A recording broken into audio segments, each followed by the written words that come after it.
In the beginning of our presentations, we have a number of them for you today, as well as a great keynote, and I'm glad that you all have joined us for that.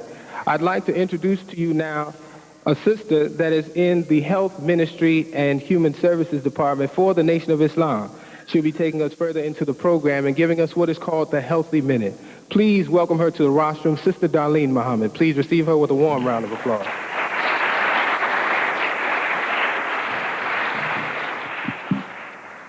In the name of Allah, the Beneficent, the Merciful, I bear witness that there is but one God, Allah, and I bear witness that Muhammad is his messenger and servant.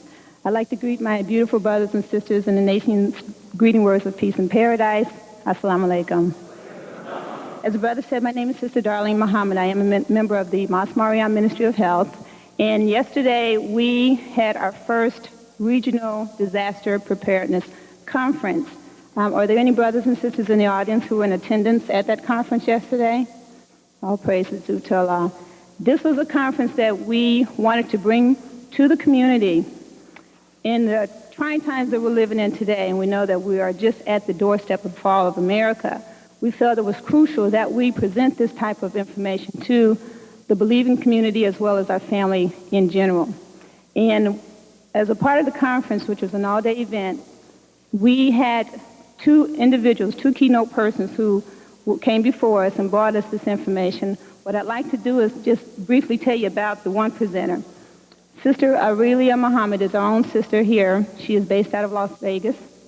She is an international disaster specialist.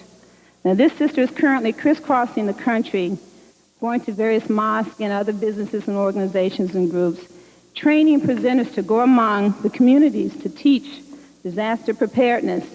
Now, for us, she's basing her teachings, these teachings are coming based upon the teachings of the Most Honorable Elijah Muhammad.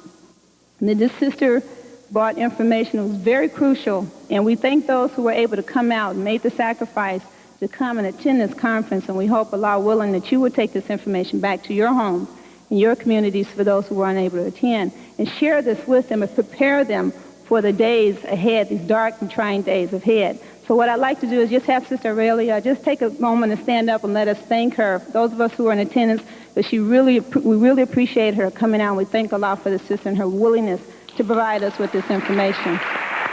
Thank you, sister. Now, the other presenter was our own minister, Dr. Alim Muhammad, who will also be our keynote speaker for this afternoon. He also went into some information about Y2K, which is as most of us may know, the year 2000 millennium bug. He spoke on disaster preparedness, of course, as it relates to that, and just disaster preparedness in general. This morning, he conducted a session called Weighing Properly for those of our brothers and sisters who are considered to be, quote, clinically obese in terms of proper weight reduction and management. We had weigh-ins and body fat analysis, so that was the conclusion of our conference, and that was this morning. Now, for those of us who would like to reach Dr. Alim, and also from the conference yesterday, there will be an audio as well as a videotape available. Probably will be about 4 to 6 weeks before that information is available for you to order. I would like to give to you, those who are in attendance as well as those who are not, and you might be interested in getting this information, I would like to give to you the telephone number of the Abundant Life Clinic in Washington, D.C., of which Dr. Alim is the founder and medical director in the Abundant Life Clinic. So if you'd like to write this information down, I will give you a number where you can call or order these tapes. That telephone number is 202-397-4000. That number once again is 202-397-4000. And also in our local Ministry of Health, we have a voicemail telephone number here in Chicago if you'd like to reach us here.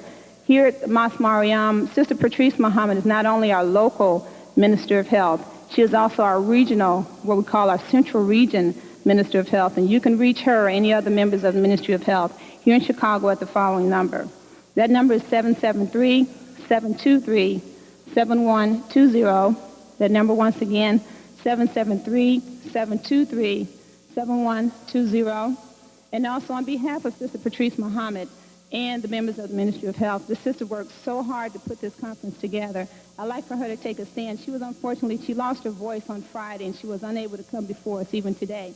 She wanted to speak to you today about this, but she was unable to participate fully in the conference because she was also scheduled to be a presenter yesterday during the conference, but because of the loss of her voice, she was unable to. So I'd like to have Sister Patrice Muhammad stand if she would. I'd like to give her, if we could, give her a round of appreciation for organizing this conference and working really hard. Sister Patrice Muhammad. I think she stepped out. She's always working. She's always somewhere working.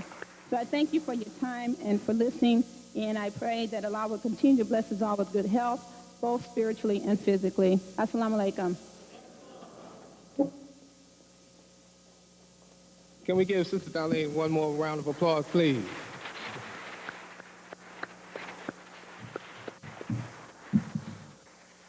The beauty of Islam, the beauty of the truth coming through the woman under the leadership of the Honorable Louis Farrakhan, it bears witness to the kind of leadership that we have. And for a task as enormous as the task of raising black people to a level of civility after they have been mistreated and misused by some of the worst enemies on the planet, after we have been reduced to the worst level that had ever been imagined, the task at hand is in fact heavy. And it would take a man, a strong man, a phenomenal man, to take hold of that task and be successful. The kind of task that Arabs who have had Islam for a number of years could not do. They could not come among us and make us to bear witness that there is no God but Allah and Muhammad is his messenger. But God, in his beneficence, raised a man that had that kind of power, that had that kind of ability, that had that kind of skill. And that was and is the most honorable Elijah Muhammad. And he has left one among us, an example like none other, a standard like none other, in the Honorable Louis Farrakhan. And under his leadership, we have been blessed with success. And so there have been regional members that have been invited this afternoon to the meeting, and we are under the leadership of the greatest coach you can imagine, a 34-year veteran, a man born in Islam, a man who knows nothing else but Islam, the kind of man that could take hold of this task because what comes to his mind comes natural. And you need that kind of man for a task this heavy. Anybody that steps up to help the Honorable Louis Farrakhan, he's got to be a heavy man. It's got to be a heavyweight. This is a world-class fight. And this is what kind of leadership we have here at Mosque Maryam. And so I would like to bring up our leader, our minister here in the local mosque of Mosque Maryam. Please help me to receive Minister Ismail Muhammad. Please receive him with a warm round of applause.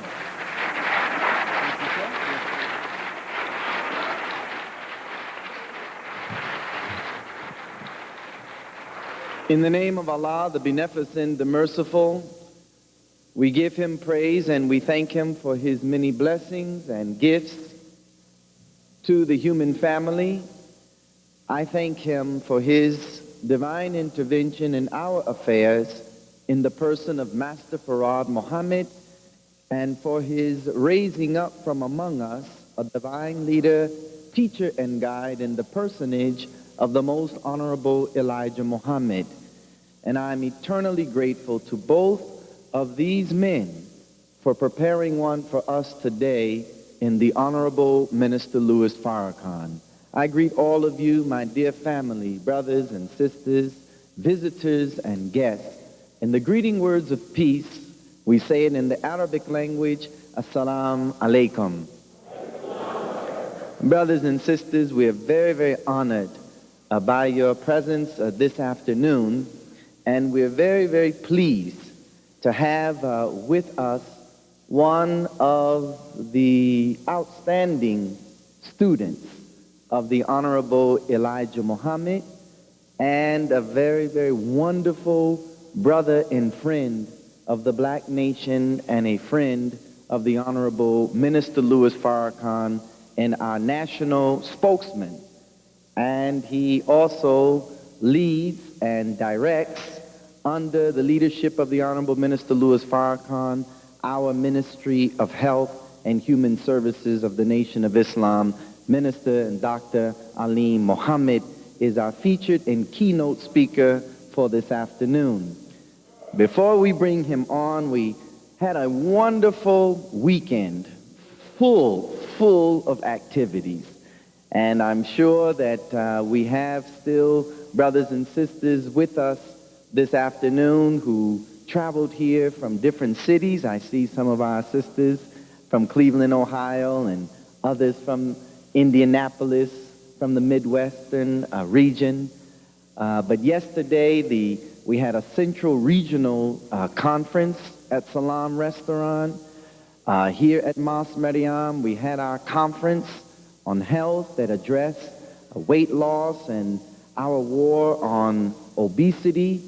We discussed the Y2K issue and concern. And we had our sister here, who I believe is still in California. I see her over there. Not in California anymore, but this is the sister who is sounding the alarm and reminding us and making us very aware of the seriousness of a disaster and not being prepared for such one. The Bible speaks of many, many plagues and judgments and really speaks of catastrophic destruction. And the question is, if we believe that we live in the days of the Lord, as it is mentioned in the Bible, and we expect Christ's return, then will we be prepared for such an hour where these disasters will come into our homes, into our neighborhoods, and into the various cities of America? So we welcome and we thank our dear sister for being with us, and this is Sister Aurelia Muhammad. Please, if you would stand, Sister Aurelia Muhammad, give her a warm round of applause. Good to see you. I understand that all of the kits and packages that you brought with you went very, very fast. And I believe I have one, but I think I'll get another one. But it's a very serious, brothers and sisters, what we are facing going into the next century. And of course, we're going to talk about that more in the next few minutes. And sitting next to her is the sister who is just a wonderful person. And she had a very pivotal role in the success of this weekend's health conference. And we're very proud that she resides here in Chicago. She's our very own. This is Sister Patrice Mohammed, our Central Regional Health Coordinator for the Nation of Islam. All praises due to Allah. Yesterday's activities were capped with an elegant a banquet, mother and daughter banquet. I don't know how many attended last night's function at Salam Restaurant, but it was a tremendous success as the mothers and their daughters showed off the wonderful, stylish, yet modest fashions, and it was featured by a keynote address from Sister Donna Farrakhan, who is one of the daughters of the Honorable Minister Louis Farrakhan. And the coordinators of that event, I don't know if they're present. Where's Sister Lisa and Sister Charlene Mohammed? And are they here? Those that were responsible for yesterday's event. Can you please stand? Please just stand so we can recognize you. Please stand, our sister. Don't be bashful. Thank you for a wonderful evening. And so that brings us to today. And I'm sure that you are anxiously awaiting in your seats to hear our message this afternoon. And I know that you want to know more about this Y2K. Is it hype? Is it factual? And if it's hype, we have nothing to worry about. If it's real and we don't prepare, we got a lot to worry about. But the brother who's going to tell us more about this and what we must do to prepare for the next millennium is none other than the national spokesman for the Honorable Minister Louis Farrakhan and the Nation of Islam. And he is our doctor, and I say our doctor, because our brother has dedicated and committed himself to see to it that the members of the Nation of Islam and the members of the black community are well informed of the health risks that this environment and society poses to us, and we need such a man in our community, a man that will tell us what's going on, help us to avoid the various elements that are in the food, that are in the air, so that we can live longer and have a more happy and productive life. So help me at this time, dear family here at Mosque Maryam, to welcome our doctor, our minister, Minister Alim Mohammed. Let us receive him with a warm round of applause. Welcome. Need anything, let me know.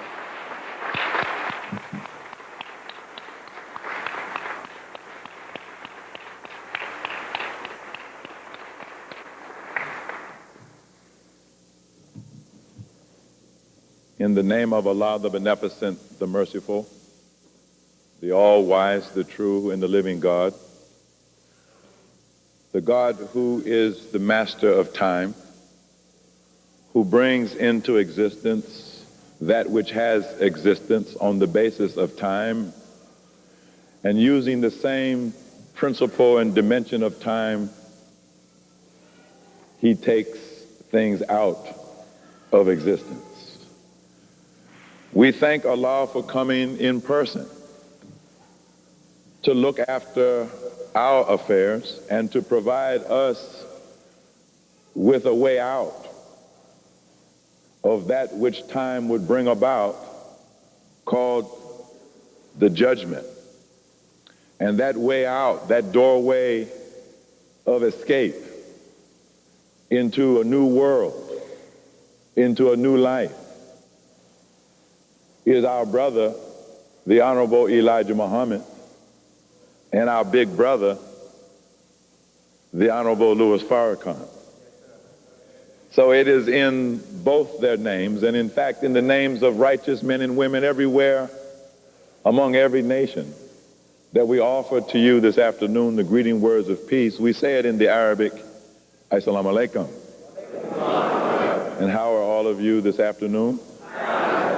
I too am fine, giving thanks and praise to Allah, working hard in His name, trying to make my word my bond. I'm very happy to be here. I hope you are. I'm happy to see you.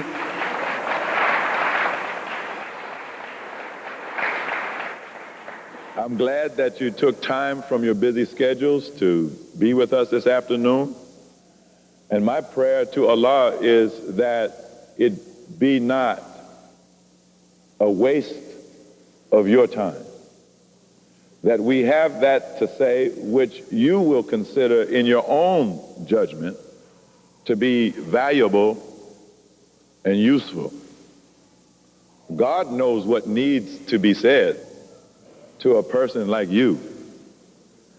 And I only hope that I prove worthy, even though I'm unworthy, to be able to convey today that which God would have conveyed, to say what should be said in the way that it should be said, so that when it is finished, both you and I will be pleased that we took a little time together to bear witness to that which we know of the truth. I thank the Honorable Louis Farrakhan for this opportunity, because without his help, without his guidance, without his leadership, we wouldn't be here, would we? We would be in a worse place than this, and we would be in a worse condition that we're in. Even though we have problems as we are, but yet our problems would be much worse if it had not been for this good Samaritan brother of ours, the Honorable Louis Farrakhan, who has been working tirelessly for many, many years to lift us up into a better condition. He is the one that the Honorable Elijah Muhammad pointed out to us, that he would take us safely across the river on his back. And so we should firmly attach ourselves to his leadership and guidance, because it is through him that we will make it through. I want to thank Minister Ishmael and the Supreme Captain and the National Secretary and all of our national laborers, the National MGT Captain, and all of their staff and all of the laborers that are here, the Ministry of Health officials that are here who work so hard to bring about this weekend, this great, great, great weekend where we had an opportunity to address some real problems that are affecting real people. And that's the problem of obesity in our nation. That Master Farad Muhammad said that he could stand on top of the world and say that the best nation is in the wilderness of North America. But as the Minister of Health and Human Services, one thing that I'm concerned about is, having been around the world twice with the Honorable Louis Farrakhan, I can say that the black nation in North America is the fattest nation.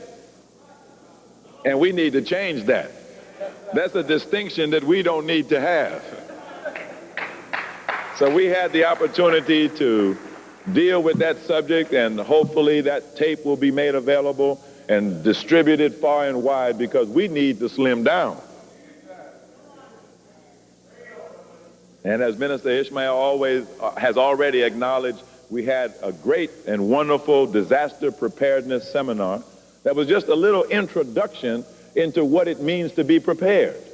And we have one of the world's greatest trainers in that area, Sister Aurelia Muhammad, who was able to give us that guidance, and we thank her. And I also just want to acknowledge, I see my nurse sitting out there. Would you please stand up, Sister Jacqueline Muhammad from Washington, D.C.?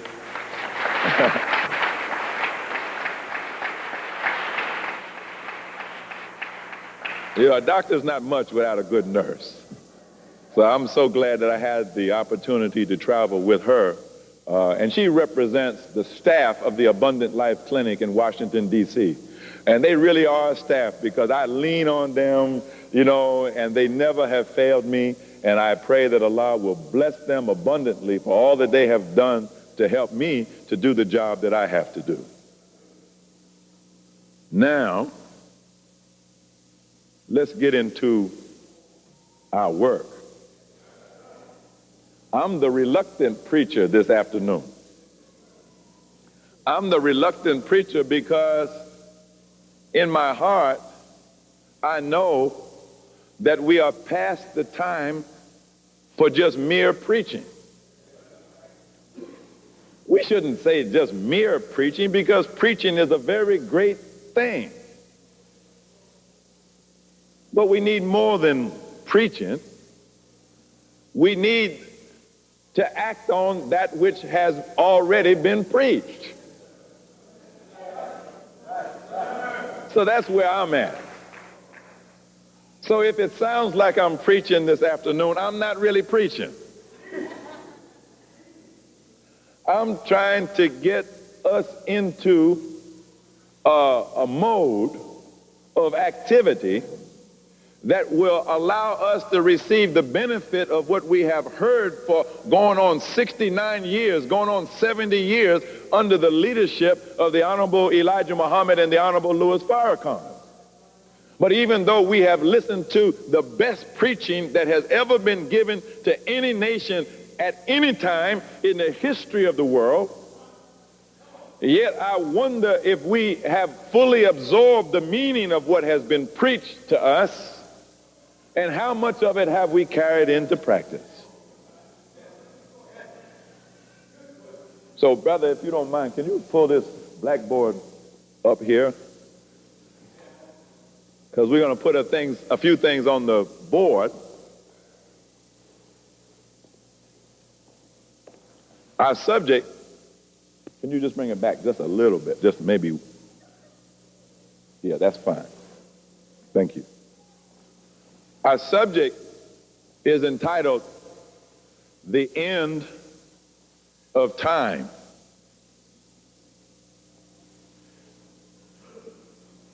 Y2K in the light of prophecy.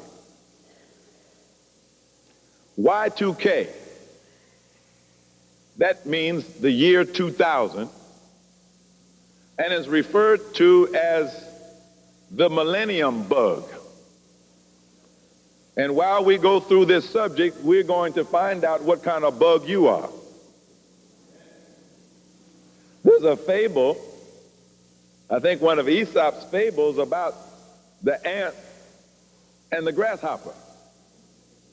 They're bugs. But one was wise and one was foolish. The grasshopper was foolish because the grasshopper played around all summer long, never giving a thought to one day summer's going to be over and it will be winter. And his life of ease is going to be over. And if he is not prepared for the change that time will bring about, then his time is up. So our subject, the end of time, does not necessarily mean that it is your time that ends, but that, of course, depends upon your level of preparation. Because if you are like the grasshopper, you can't go out in Chicago today and find one grasshopper. All of them are dead. But the ant, while the grasshopper was playing, was working. And he was storing up food and taking it into his house, which is deep underground, so that when it got cold and when the snow would blow, he would be safely underground eating his stored up food, waiting out the cold of winter until springtime brings the warmth of the sun back again, and then it would be safe for him to come back out. So we're going to discover what kind of bugs we are. Ants or grasshoppers.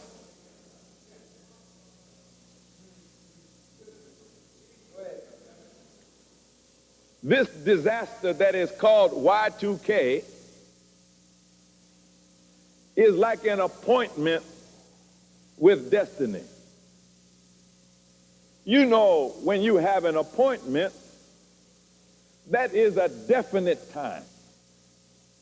If you have an appointment to see your dentist, that's not some vague piece of information. I got to go to see the dentist. If you have an appointment, you know the day and you know the time.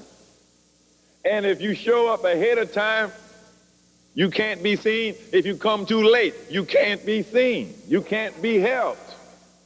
When you have an appointment, it is only proper protocol to show up on time.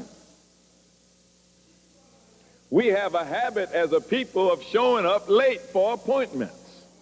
Like some of us, we showed up late even for the meeting that we're at right now. And some we know are going to be here. They're on the way, but when they get here, they will be late. But although you are allowed to show up at the dentist's office late, or you're allowed to come to the mosque late, even though it's not right and it's disrespectful, yet I, as the speaker this afternoon, I don't have no power or authority to punish you because you're late. But when you have an appointment with destiny, when you have an appointment that is set by God, God will not permit you to show up late. He's going to see to it that you show up on time. And he's going to make the time down, not just to the hour or not just to the minute. He's going to make it down to the seconds. And you're not going to be early and you're not going to be late. He's going to make you to be right on time. You're going to be right on his time.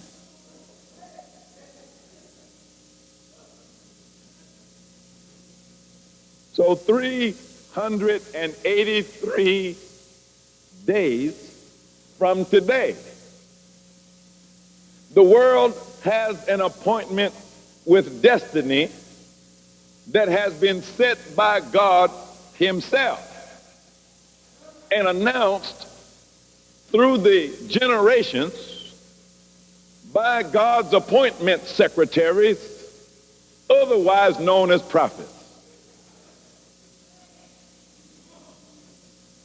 If you read the prophecy of any prophet, whether it's ancient or modern, whether it's biblical or Quranic, all of the prophets told you about your appointment and told you that one day you would be brought into a face-to-face meeting with the Lord of the world, and he would hold judgment. He would hold judgment over us as individuals, but he would also judge nations. In fact, he would judge the world. And those that are found wanting in his judgment would be destroyed by God, because he is a just judge and he is able to give out justice, which means that you get what you deserve. Ain't no need in having a judge that cannot have the power and authority at the same time to carry out his judgment. And so God has set the time, and we will be there. Now, what is this all about? Well, since it's 383 days, let's look in the Holy Quran in Surah 38 and 3 and see if the Holy Quran has any light to shed on this appointment that we have with God. How many a generation we destroyed before them. Then they cried when there was no longer time for escape. Just asking a question. How many other generations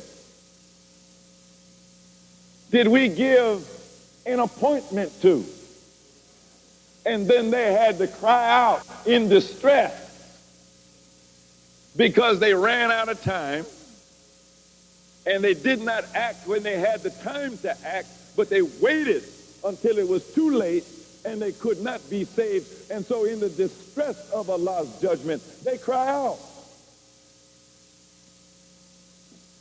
But it did not save them.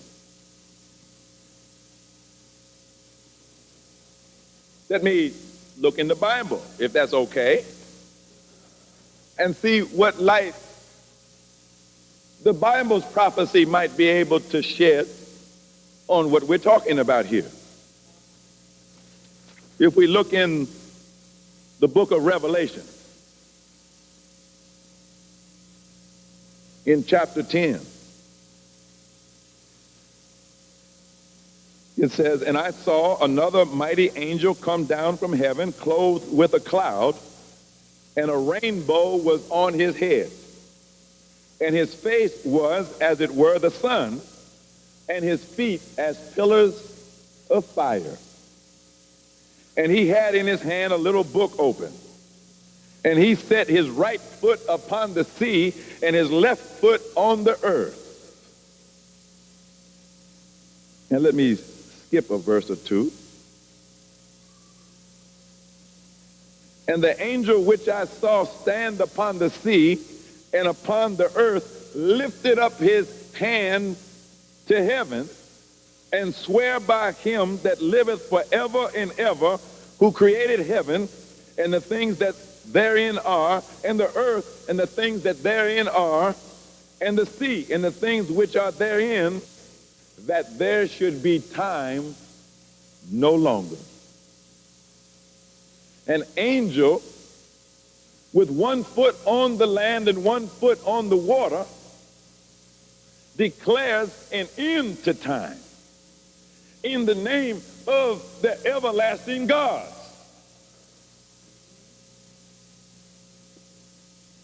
Well, certainly the ending of time does not bring an end to the everlasting God and that which has eternal life with God, but it does bring an end to the time of those that are contrary to God and opposed to God and found deviant from the will of God. What does it mean to have an angel with one foot on land and one foot on the water? Well, The land is that which you can see. And 25% approximately of the earth's surface is land above water that you can see, and that is the part that we live on. But 75% of the earth is land, but it just happens to be land that is just as solid as dry land, but is underwater.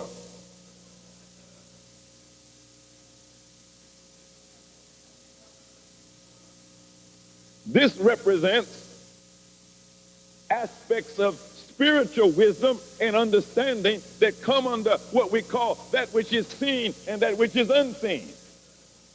That which is on the land is easily seen. That which is under the water is hidden. It's unseen. The Holy Quran says we are to believe in the seen and the unseen, and the unseen is greater than the seen. So this means that we are to pay attention to the information that comes to our eyes and our ears in terms of everyday understanding. But we are also to pay even greater heed and attention to that which is unseen to our eyes, but in fact which was revealed to prophets. So the Honorable Elijah Muhammad said that we are not considered to be believers with God just on saying that we believe. But we are not actually considered believers unless we believe in the prophecy that the prophets preached. So you're not a believer just because you can say seeing is believing. Well, I believe it because it's right in front of my face. I believe it because I picked up a book and there it was. You are only considered a complete believer when you believe not only what your naked eye can see, but you also have to have faith in that which your eye cannot see and that your ear has not heard. You are a believer when you take the testimony of prophets as actual fact and just as real and just as solid as things that you can reach out and put your hand on. So this angel standing with 1 foot on land, 1 foot on water, he ties up the actual knowledge that people have on a practical level with that which was unseen of the prophet's prediction. Are you following what I'm saying? So we are living at the time when the mystery of God is revealed. When the mysteries in the prophet's teaching is revealed and made plain as day, so that a fool would not err. And we are living in a time that is the end of time. And a new time must commence. The Holy Quran says, by the time, surely man is in loss. And so it is by the time that we suffer loss, or it is by the time, if we are prepared for the change that time brings about, that we come into our glory. So is it a good time or an evil time? It depends upon the level of your preparation. For the man or the woman who is prepared, it's not such a bad time. It's a great time because it fulfills that which you hope for. But for the man and woman who are unprepared, it's an evil time. It's a destructive time. It's an unwanted time.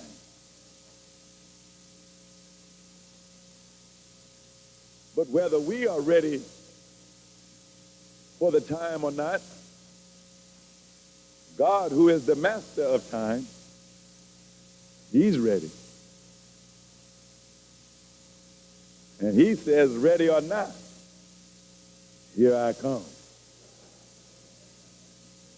And you better be ready.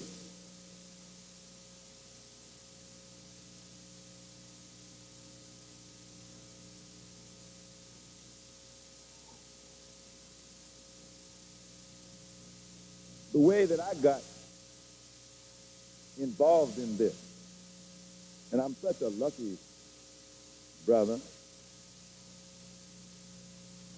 I'm lucky today because I believe that the Honorable Elijah Muhammad and Minister Farrakhan are exactly who they say they are.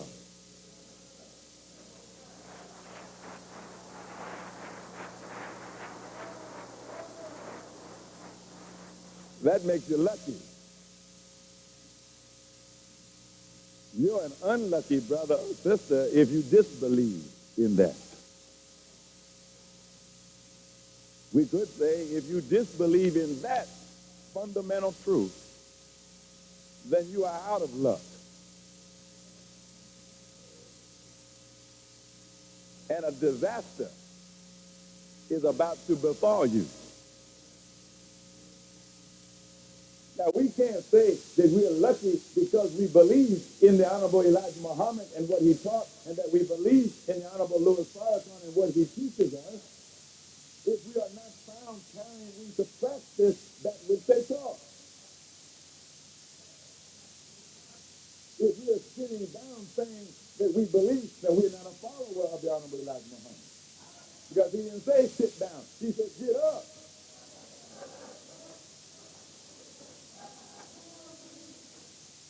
He said we don't have to ask what to do. Let's just get up and do something.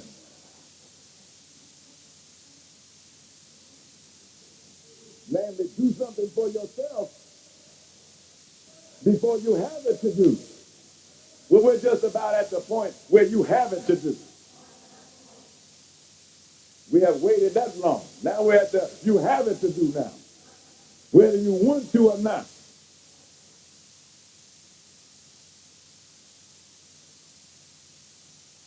Now, the way I got mixed up in this, back in the late 60s, I was what you call a black revolutionary. I was one of them brothers in the dark glasses and the big afro and the dashiki. I knew how to ball up my fist and yell black power, Ungawa, black power. You forgot about that. See, but I was a true black revolutionary. And back in those days, you didn't have a whole lot of black talk radio and a whole lot of black TV shows and a whole lot of black this and a whole lot of black that. When you was out there black in those days, about the only thing that you had to rely upon to keep up your blackness was something called Muhammad speech. So as a dedicated, devoted black revolutionary militant, I had one thing that I never failed to do. And that was each and every week, I went out in search of one of the brothers that was selling Muhammad speech. So that's the only way I could keep my black thing going.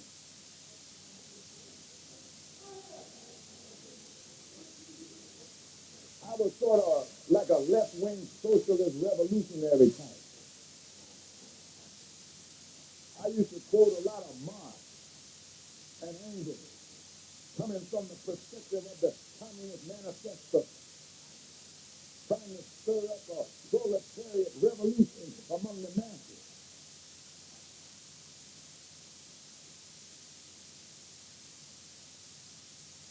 So I knew one thing that Marx had said, that religion was the opiate of the people. And so even though I used to buy Muhammad's speech and read it religiously, I was very careful never, ever read the spiritual articles of the Honorable Elijah Muhammad.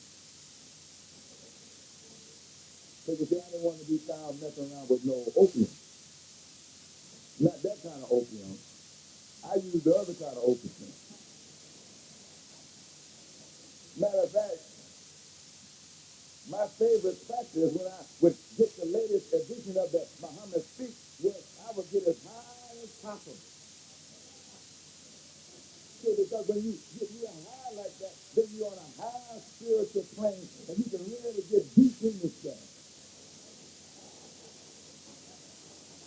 Sound like you know what I'm talking about.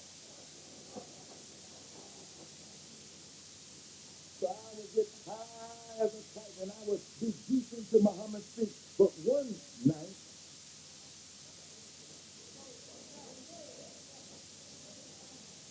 is why you shouldn't use drugs.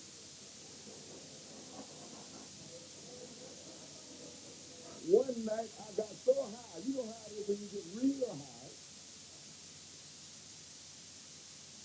It'll make you do things that you otherwise wouldn't do. So I told you what my rule was. I would never read an article by the Honorable Elijah Muhammad. But this night I was so high,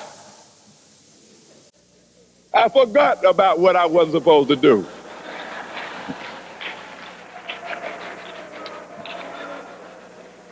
And next thing I know, I had read the article by the Honorable Elijah Muhammad, and I ain't been the same since. I mean, all praise is due to Allah. I have never gotten over it. And that was 30 years ago. That was in April 1968. And I can still remember what I read because it blew my hide just like that.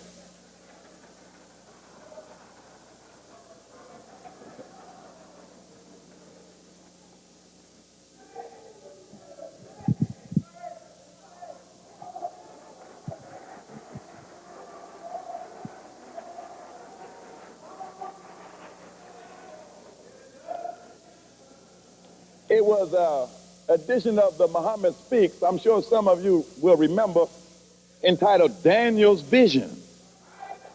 And it had a funny looking picture on the cover, something like this, of an image from Daniel's vision. And this was the article that I read. Let me just read a portion of it. Getting tangled up here. It's all right if I read from the Bible, isn't it? Because some people get bored. Yes, they do get bored too. We haven't sung a song yet. The band, as you see, didn't show up.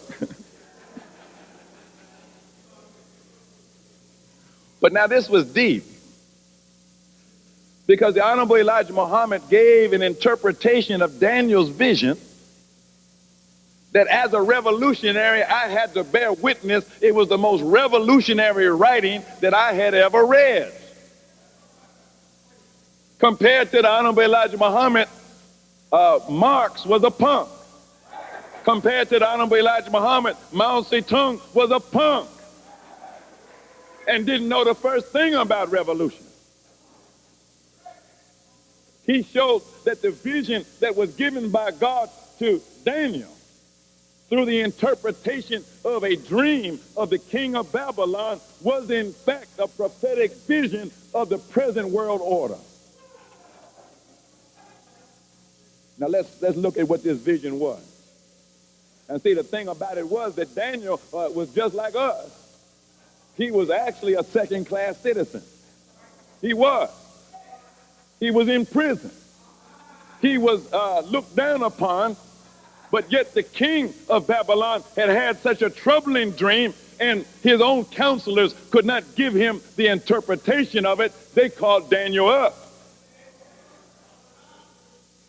And what made it so difficult was that the king had had this dream, and it was disturbing him, but he couldn't even remember what his dream was.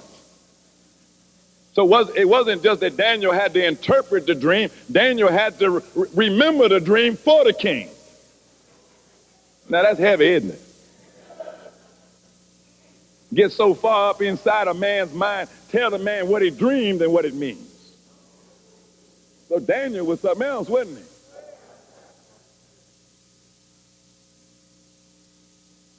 I wonder if Daniel put that dream in the king's mind. He might have. If he could do all that. So he's telling the king what he saw in his dream. It says, "Thou, O king, sawest, and behold, a great image. This great image, whose brightness was excellent, stood before thee, and the form thereof was terrible. The image's head was of fine gold, his breast and his arms of silver, his belly and thighs of brass, his legs of iron, his feet part of iron and part of clay. Thou sawest until a stone was cut out without hands, which smote the image upon his feet that were of iron and clay, and broke them to pieces. Then was the iron, the clay, the brass, the silver, in the gold broken to pieces altogether, and became like the chaff of the summer threshing floors. And the wind carried them away, that no place was found for them. And the stone that smote the image became a great mountain and filled the whole earth. Now that's a vision. An image that was great and terrible, with a head of fine gold,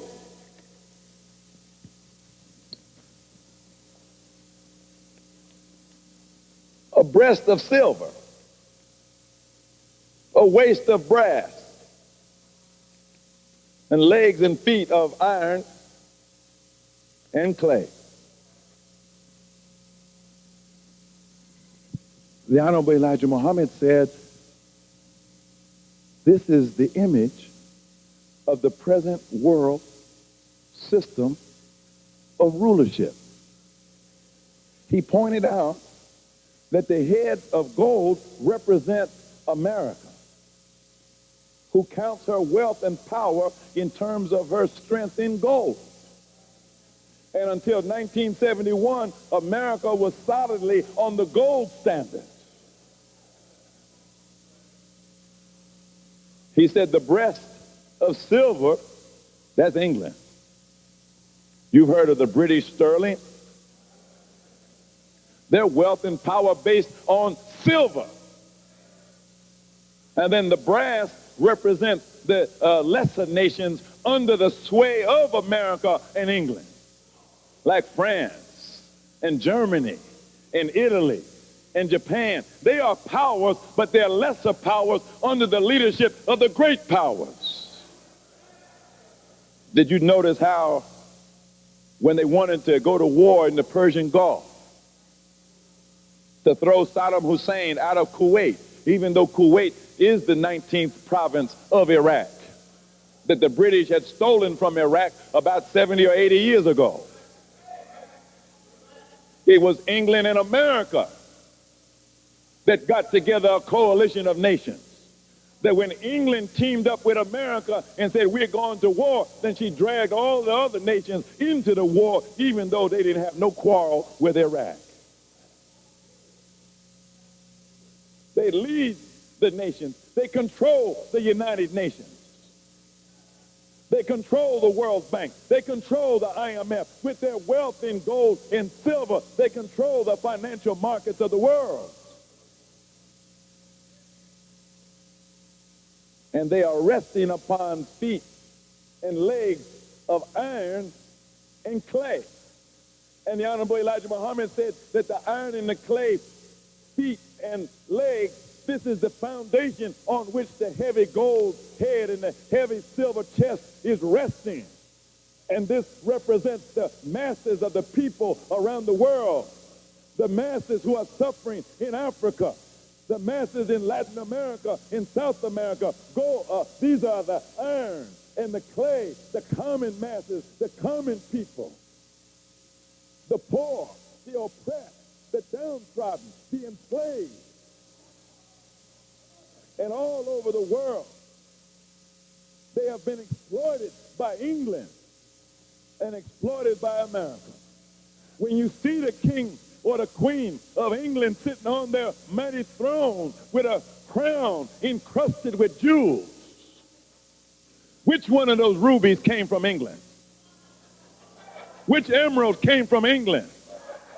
What part of the gold that's in her crown or the platinum came from the British Isles? But isn't it true that all of the gold, all of the diamonds, all of the rubies, all of the emeralds, all of their wealth was stolen from India, stolen from Africa, stolen from the Caribbean, stolen from the people throughout the world. And so it's not really the wealth of England. It's the wealth of the poor of the world. They are poor because they've been robbed. Africa is poor because she's been the victim of a robbery. And what about the wealth of America? She's wealthy, sure enough, but how did she get her wealth? Was it through legitimate means? Or did she resort to criminal activity? She's a world-class criminal. She's a pirate. She's a thief. She's a murderer. She's a rapist.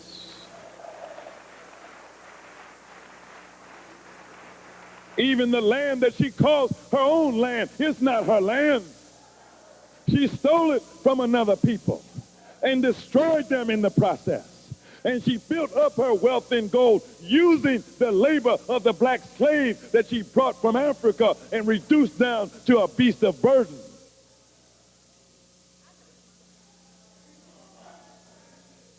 So this is the world ruling system that you have, headed by a murderer and a thief, headed by robbers, headed by liars. But the Honorable Elijah Muhammad said that this is also the image of revolution. Why revolution? Because how can such a heavy head be held up on such a foundation as this? Try mixing iron with clay. They don't mix too good, do they? It's not strong.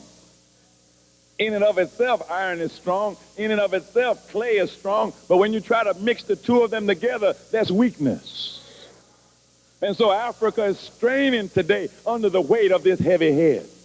Mexico is straining today under the weight of this heavy head. All of the poor nations in Asia and Africa and Latin America, they're struggling today, straining, being reduced almost to nothing.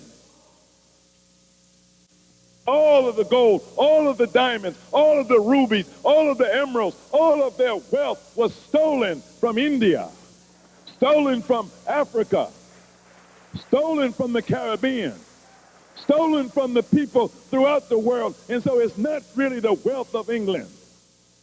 It's the wealth of the poor of the world. They are poor because they've been robbed. Africa is poor because she's been the victim of a robbery. And what about the wealth of America? She's wealthy, sure enough, but how did she get her wealth? Was it through legitimate means? Or did she resort to criminal activity? She's a world-class criminal. She's a pirate. She's a thief. She's a murderer. She's a rapist.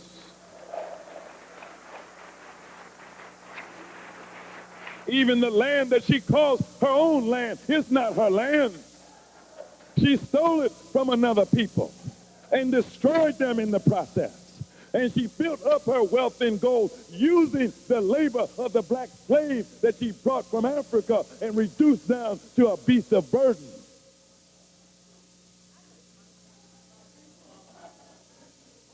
So this is the world ruling system that you have, headed by a murderer and a thief, headed by robbers, headed by liars.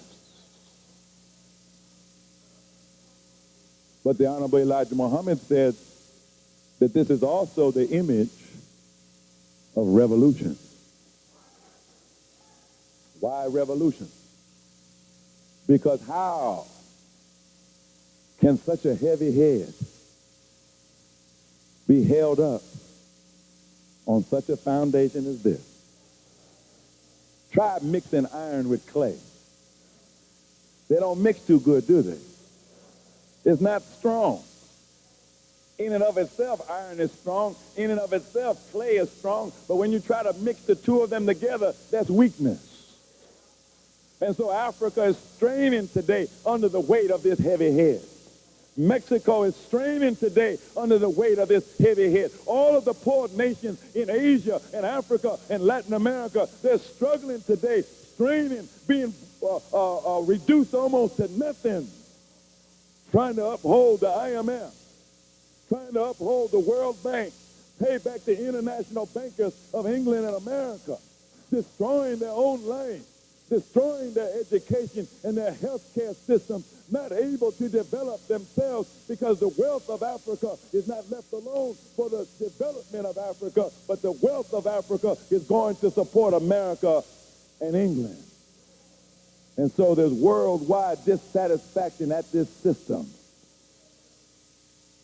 And so the revolutionaries in the 50s and the 60s in Asia and Latin America and Africa rose up and threw England out, didn't they? Threw France out, threw all of the colonial powers out, and the American became not the American, but the ugly American, and was hated and despised all over the earth because of the evil that they have done in the name of America and England. And so this is a revolution that is threatening to break out. But before the revolution could go to its completion, it says a stone that was put out without hand smote the enemy. They were getting ready to revolute. So what do you know about revolution? When you look at your condition, ain't you ready to be a revolutionary? Revolution don't mean nothing except a complete turnaround. Don't you need a complete turnaround? You on the bottom, is there any doubt about that? Don't you want to be on the top? So how you going to get to the top unless you revolute? So what do you know about revolution? So God left it up to the poor masses who are ignorant to produce revolution for themselves. It would be a failed revolution because you would only replace the present tyrant and become a tyrant yourself. So God intervened, and there's a stone that is carved out without hand that smites the image and breaks it to pieces. Boom. And then that stone becomes a mountain that fills up the whole earth. Well, that stone, that's not necessarily an actual stone, although it could be. Allah could throw a stone at the devil if he want to. In the year 2000, we're going to Mecca for pilgrimage. Don't the pilgrims in Mecca, don't they throw a stone at Satan?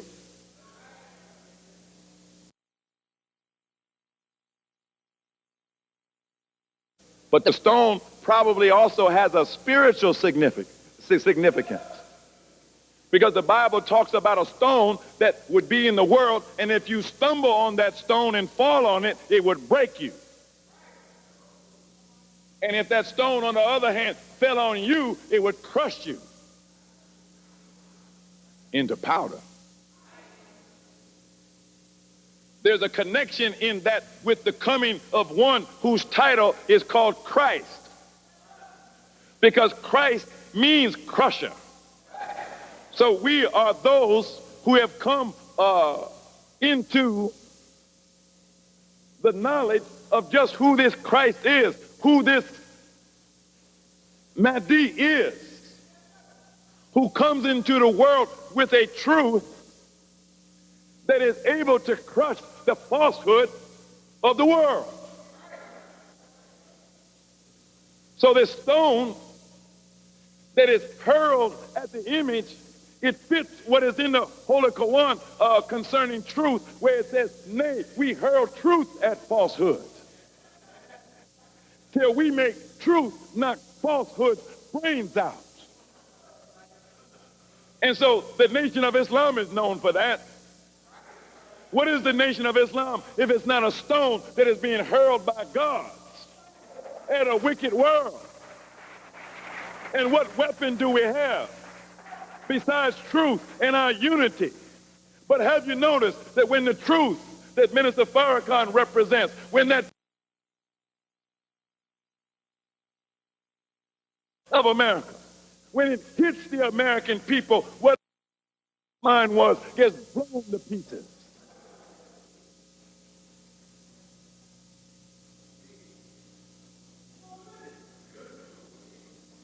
This stone is a nation. It becomes a mountain, and in Scripture, mountain is a symbol that represents government. So it's a stone, then it's a mountain, and then it becomes a mountain that is big enough that it fills up the whole world. So it's saying that even though England and America desire to set up their one world government, yet God has another plan. And he knocks down their world government and replaces it with one of his own.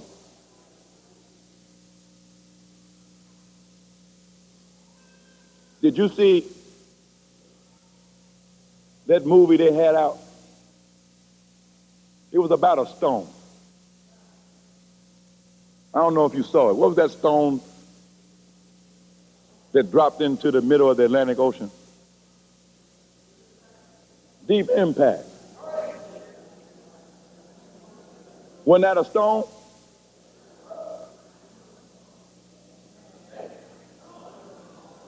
I wonder why they showed us that movie. They had a stone, and it fits the description that was in the book. It said a stone that was carved out with no hand. Well, this one came from outer space, didn't it? Let's look in the Bible and see if we can see that. And I know what you're thinking.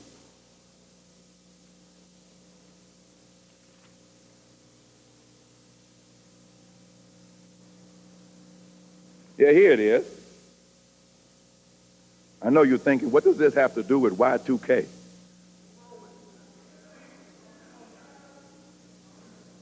But here it is in the 18th chapter of Revelation, the 21st verse. It says, and a mighty angel took up a stone like a great millstone and cast it into the sea, saying, thus with violence shall the great city Babylon be thrown down, and shall be found no more at all.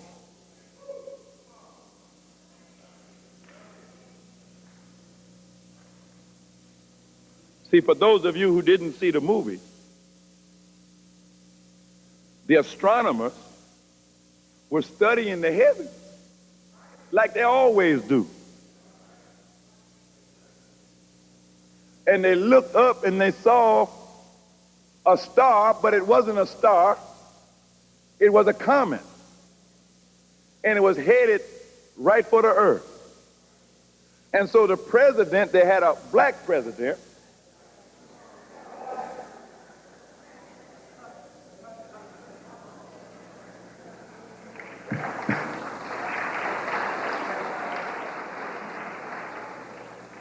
they said, we got to do something. I think that's a message to white folks.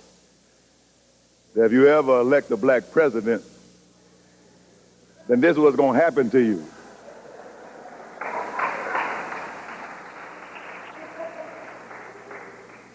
I don't know. It was just a movie.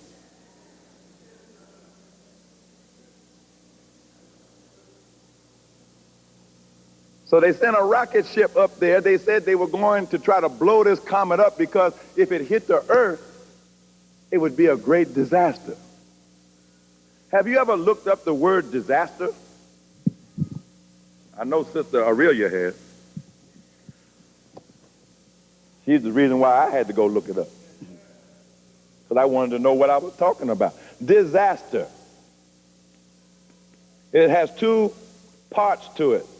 The dis, which means something bad, And aster, which comes from the Latin and the Greek roots, it means star.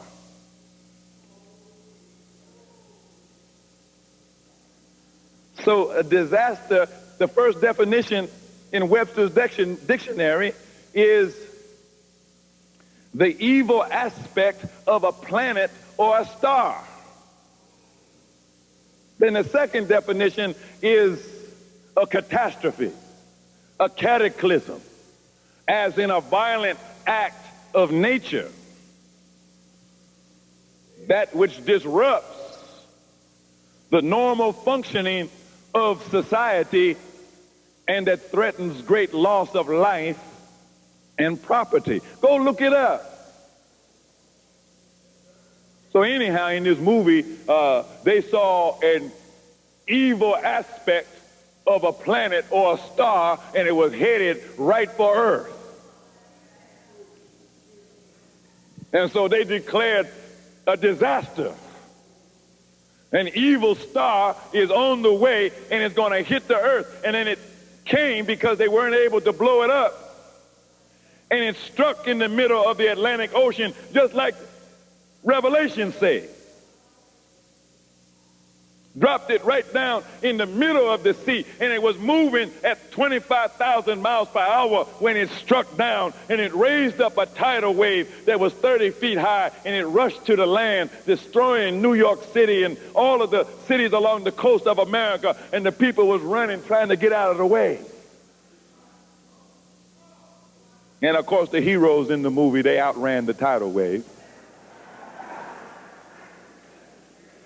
And then at the end of the movie, you know, the wave came in and then went out, and the White House was still standing, and the Congress was still standing, and this black president was talking about, well, we were going to rebuild the city anyhow.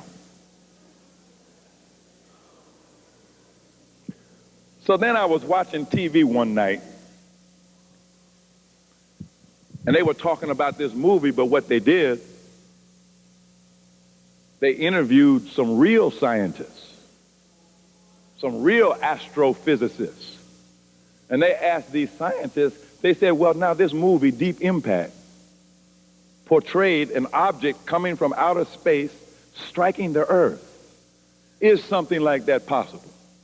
They answered, said, not only is it possible, not only is it probable, but it is inevitable. And then they started talking about what they called NEOs, N-E-Os. NEOs means near Earth objects. And they started saying that there are tens of thousands of stones that are orbiting near the Earth, and every year or so, some of these stones come very, very close to the Earth. And so they were saying it is inevitable that sooner or later, one of these rocks is going to come smashing into the atmosphere and hit the water or hit the land. So they asked the question, well, was the movie realistic in what it showed would happen? The real scientists, not the fantasy artists in Hollywood, but the real scientists said, if an object that size hit the Earth, then the movie was way too optimistic. If an object that size hit the Earth, it would be like 10,000 atomic bombs going off at the same time. It would raise the temperature at the point of impact into the millions of degrees. And then this hot vaporized material would go up into a cloud, a mushroom cloud that would go hundreds of miles into the sky. And then a tidal wave would be raised up. And when it hit the continental shelf, it would be raised to about 300 feet high. Not 30 feet high, 300 feet high. In other words, it would be the same as a 30-story building. And it wouldn't be moving so slow that people could outrun it. But this wave would be moving at more than 500 miles an hour. And it would hit the coast of America, and it would come all the way from the East Coast all the way to Chicago and destroy Chicago along with everything else. and then it would go back out, because you know how waves are. They come in, then they go out. And when they go out, it would take everything that was on the land, it would take it out to sea. And then this cloud would envelop the whole earth and bring about darkness all over the earth, so that you could not even see the light of the sun, which, of course, if I had time, I would read that part of what is predicted in Revelation, that the sun becomes dark and the earth becomes cold and the plants die and the vegetation dies and the animals die, and everything that we have known of civilization comes to an end. Is written down in the book. Well, this is Christmas, isn't it? Sure it is. Do you know that Christmas, or the idea or the story of Christmas as we have had it presented to us, is actually talking about a disaster? There were 3 wise men who looked into the heavens, and what did they see? A star. It must have been perceived as the evil aspect of a star, because King Herod, when he heard about this star that had been seen, he knew it represented the birth of a new ruler. He didn't think of it as a good luck omen. He looked at it as an evil omen, because the appearance of this star means the end of his rule. So then he had a program to go out and have a census and count all of the people, and he was really looking for the firstborn male of every family, because he wanted to kill the firstborn to prevent the appearance of a rival. They knew he was in the world because the star appeared. This is the meaning of this ancient symbol that they call the Star of David. You've seen that, the 6-pointed star. But the 6-pointed star has a deep spiritual meaning to it. It's a combination of a triangle that is pointing up and another triangle that is pointing down. There's great wisdom in that. It means, as above, so below. That whatever you see above your head in the heavens, the same, or that which corresponds to it, is present in the earth. This is part of the meaning of the Lord's Prayer. On earth as it is in heaven. So when you look above your head and you see a star that is a sign of a great event that is taking place, look for the fulfillment of what you see in the heavens on the earth. All praise is due to Allah. And depending on the meaning of what you see, it is either a great event of great fortune and luck, or it's an ill omen and a sign of impending disaster and doom. So the star that the wise men saw was something that the poor and the oppressed people were glad about. Go tell it on the mountain that Jesus Christ is born. We haven't seen him yet, but we saw his star. So we saw his star in the heavens. We know he's here somewhere. We just got to find him.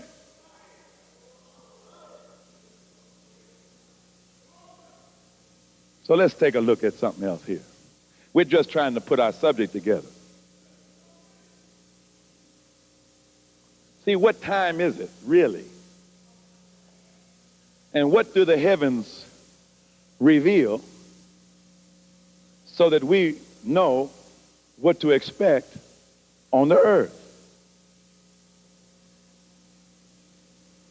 Well, in 1914, the scientists the astronomers looked into the heavens, and what did they see? They saw that there was a disturbance in the heavens, that the predicted orbit of the planets, you know how the planets are arranged. There's the sun in the middle, and then the planets have their orbits all around it. And all of the orbits of the planets are like a plate. In other words, they're all on the same plane going around the sun. And so the orbits of the planets are very predictable, like a precision timepiece keeping God's time. But then they noticed that there was something that was perturbing the orbits of the planets and throwing their predicted orbit off to a slight degree, but nonetheless, it was an indication that there was something moving in the darkness. They couldn't see what it was, but they could tell from their mathematical calculations something was disturbing the orbit of the planets and their movement. And they predicted, some of them, that there must be a hidden planet that they couldn't see, that had never been discovered, but it must be out there because we see its influence on the planets that we can see. It wasn't until 1930 that their scientific research and observation began to pay off dividends. One day, a man, an astronomer by the name of J. Christie,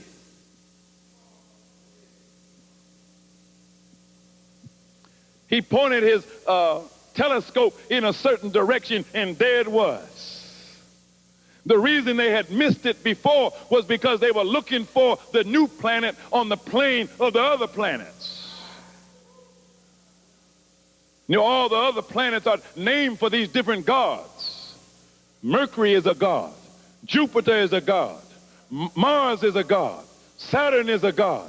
Neptune, Uranus, they're all gods, and they're all on the same plane in their orbit around the sun, and that's why they missed the new planet. Because the new planet didn't come in on the same plane as the old planets, but he had to tilt his telescope at a 19-degree angle above the plane of the ecliptic. And when he pointed his telescope at 19 degrees above the plane of the other planets, there he saw the new planet. And they called it Pluto. And at the same time that they were discovering the appearance of a new planet, which represents a new God, coming in on the number of God, which is 19. At the same time that they discovered this new God in the heavens, the God showed up on July the 4th, 1930, under the name Master Farad Muhammad, coming right on time. His coming heralded in the heavens, a new star representing hope or disaster, depending on who you are. All praise is due to Allah.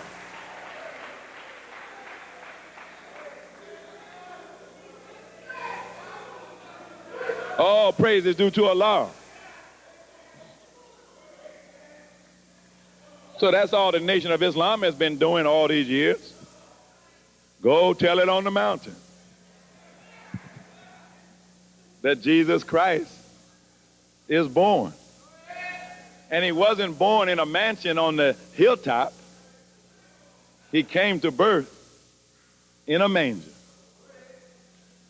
He didn't come to the high and the mighty, but he came to the humble and the lowly.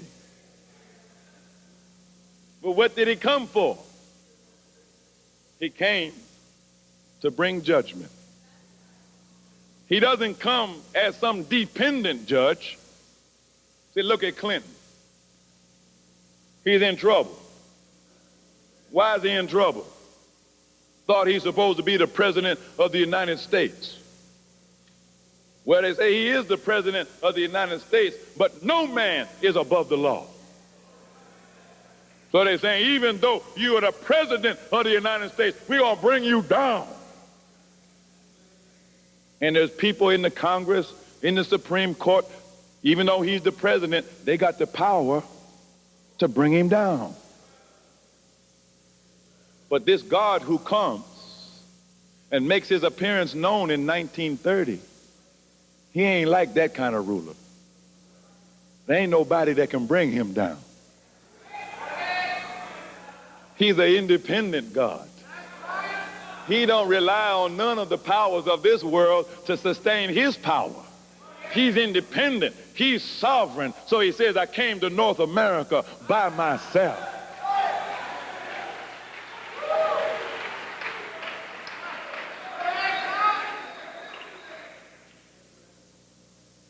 He comes as the lightning shines from the east unto the west.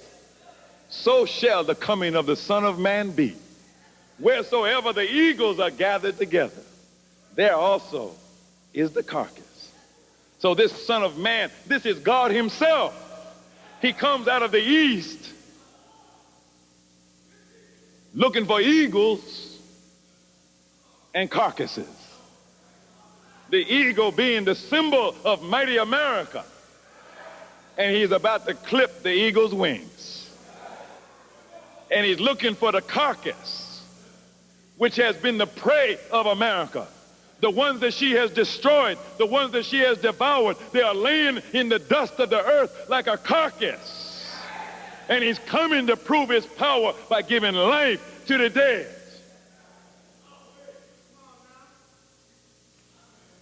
He's coming for judgment. He is Maliki Yarmadeen, which means master of the day of judgment.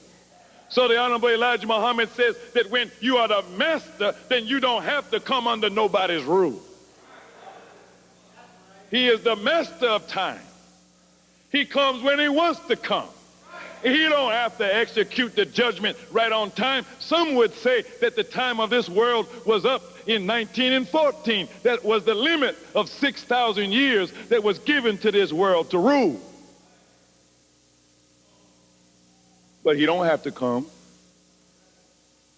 just because you say it's time. He comes in his own time. He can execute judgment now or later, whatever suits him, because he's the master. He don't have to do what you say. So the Honorable Elijah Muhammad says he comes for judgment, but as a God of love and mercy, even for those whom he is about to judge, he always grants an extension of time. And this extension of time is God's grace. It ain't due to your goodness or my goodness. It is due to God's grace. And this extension of time gives you time that you don't have and that you don't deserve, so that you can be taught by a warner from God, that you might prepare yourself before it's too late. Now you see our subject is starting to come into view, into focus, because the Honorable Elijah Muhammad said that extensions of time is something like 50 or 60 years, not to exceed 70 years. Well, now, you know mathematics. If God shows up in 1930, then let's cut to the chase. If it can't go past 70 years, then that brings us right up on what? 2000. So then we would expect to see something terrible happen. We would expect to see a disaster to end all disasters. Because what is the fall of America if it is not a series of disasters, the culmination of which brings down the present world system?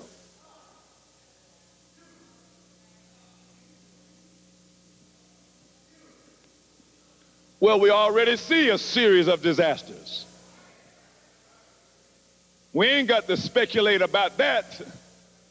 You're seeing floods today that you have never seen. Matter of fact, why are we fanning in here in December in Chicago? Something is going on. You say this ain't the way it's supposed to be. Well, you're going to see a whole lot of things that you think ain't the way it's supposed to be, because there's a new God in town. He don't have to do things the way they used to do it. He can change the seasons if he wants to. He can make it rain when it ain't supposed to rain. He can stop the rain when it's supposed to rain. He can send a hurricane to Chicago if he wants to. Or how about an earthquake? He could make the earth shake under your feet right here in Chicago. It don't have to be California just because you're used to California having earthquakes.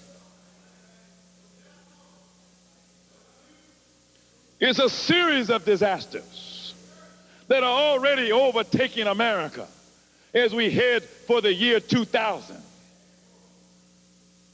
But yet the Honorable Elijah Muhammad said it can't exceed 70 years, and so we would expect that there would be a crushing disaster that hits, and not just hits in a local way, because if a tornado comes to Kansas, well, that's just Kansas. You sitting up in Chicago saying, well, it didn't affect me. Or you hear about a hurricane down in the Caribbean.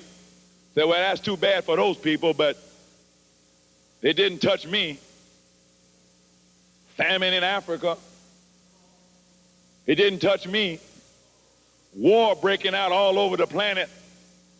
We ain't got no war here. Pestilence breaking out all over the world, but we okay here.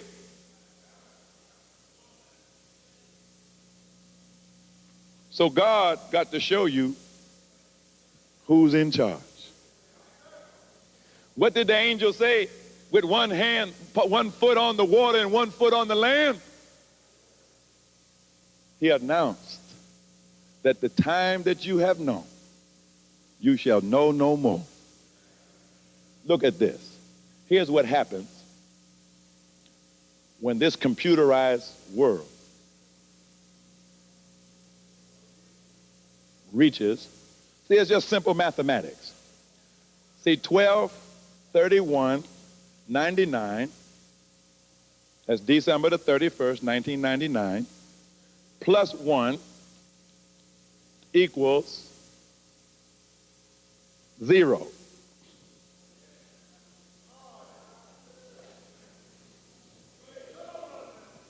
You say, well, that don't add up like that. Yes, it does.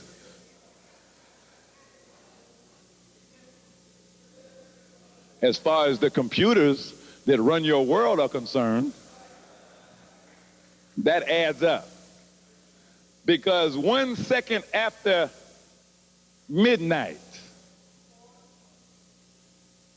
see, you got an appointment with destiny. Do you like electricity? Do you like lights? Do you like heat? Do you like to cook food? Do you like water? Do you like it that your commode flushes?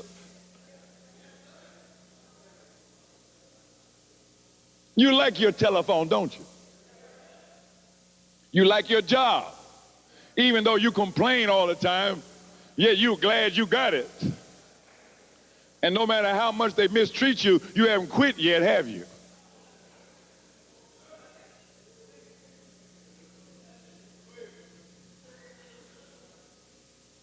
See, the computer thinks that when it rolls over to the year 2000, the computer thinks that it's, well, some of them, see, they don't agree. Some of them say it's 1900. Some of them say it's 1980. And some of them think it's 1984. But all of them is wrong. That's the point. Now, one scholar who looked at this said that some people laugh off the fact that just because the computer thinks it's 1900, they say, well, what does that have to do with reality? He said, just stick around for a few weeks into the year 2000, and guess what? For all intents and purposes, it will be the year 1900. Because the world that we have known, this high-tech, highly developed, sophisticated economic and political and social system will have broken down. You're at home, December 31st, 1999, doing what you always do.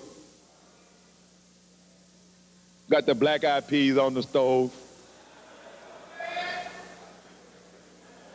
with them ham hocks in there. Getting ready to have a New Year's feast. Want to start the new year off right, just like you always do. You half high, sitting up in front of your TV set, just like you always do. Got it tuned into what they call Times Square, so that you could see the ball drop.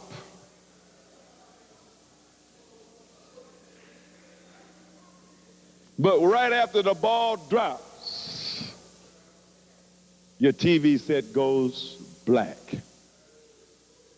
Your lights go off. The stove goes off. The phone goes dead. You look out your window, the street is dark, and the traffic has snarled, and many cars have come to a halt and can't be restarted. The train stopped.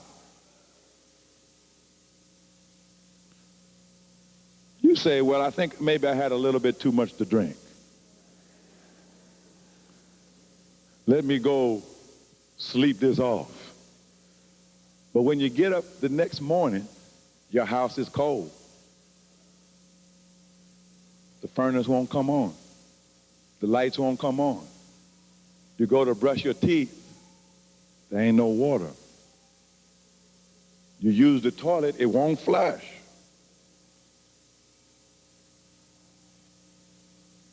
There's no newspaper at your door.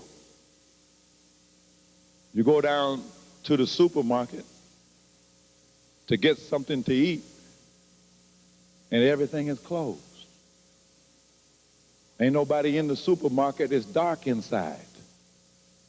Some of the employees showed up, but they're just milling around on the outside because nobody knows how to open the electronically locked door. You see somebody running out of the bank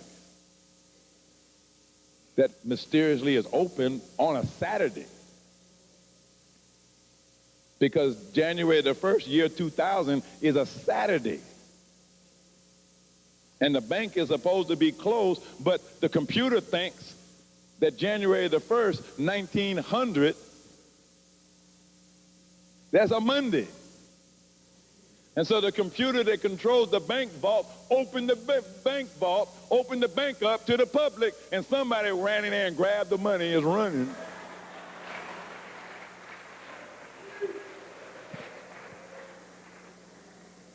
So I know where you're going to be.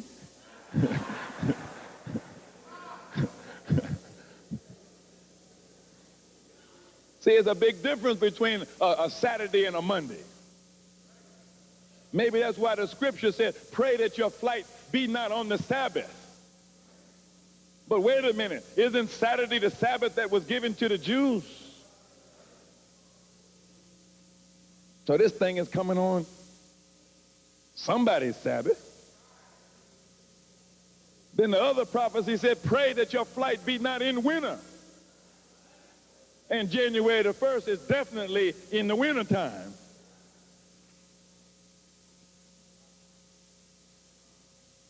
So you say, well, let me go down to the ATM machine. There's people all around there, they tell you, man, don't even try it. Ain't nothing happening. So then you go back to your apartment or to your house, and you're not quite sure what's going on. But everything is so quiet. The traffic is dying down. They can't pump no gas. There's no trucks rolling, no trains rolling, no planes overhead. What has happened? That electrical hum of utilities going on in any city, suddenly that's gone quiet. You said, let me flip on the radio and see what's going on, but the radio is just static. If you got a battery-powered radio, that is. Nothing on TV. No newspapers. Suddenly, the world that you have known has closed in on you. It used to be so easy just to be in contact with the whole world. Just turn on CNN and see what's going on overseas. Now you can't find out what's going on across town. It's useless to try to drive because so many cars have broken down in the middle of the highway and there's people out there walking. What has happened? This is what they call Y2K. We live in a world that is totally dependent upon computers. Computers control the electrical power, the water, the sewage. Computers control transportation. Your metro train, electrical. The switches on the railroad track, electrical, computerized. You remember last summer when a satellite went on the blink and your beeper stopped working? Your cell phone wouldn't work no more. Well, now all the satellites have gone out. Remember, Revelation says all the stars of heaven fell. So the satellites is coming down out of the sky because they desire to be like the Most High. But the book says, I will bring you down to the sides of the pit of hell. Let's see if they can keep their space station up in the year 2000.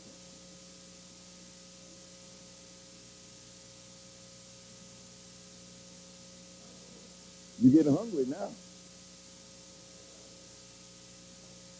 You got a few little things around the house. But the average Negro, he's a grasshopper. He didn't never make no long-range plans. So he got enough food in his house for 3 or 4 days. But nothing longer than that. No water to drink. You got some Kool-Aid in the refrigerator. You drink that before it starts warming up because the refrigerator's not working. And what food you do have, you can't cook it because your stove don't work. You're starting to feel a little sense of desperation. You want to reach out and call somebody, but you can't get through because the lines are dead. This is Y2K. And what you don't realize is it is taking place not just in your neighborhood. This is not just a local blackout. It's not just taking place in Chicago. But if you could get a message through to New York, they would be telling you the same thing is happening here. If you could get to Atlanta or Mississippi or Mexico or Caracas, Venezuela, or Rio de Janeiro, or London, or Paris, or Frankfurt, Germany, or Moscow, or Beijing, Indonesia, Korea, Japan, Australia, New Zealand, Hawaii, any place that you can name on this planet, the whole thing has shut down. Let me read something. Is everybody okay?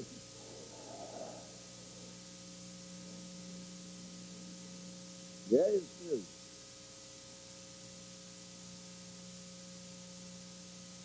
See now, this is the 18th verse of Revelation. So how do you make 18? 6 plus 6 plus 6.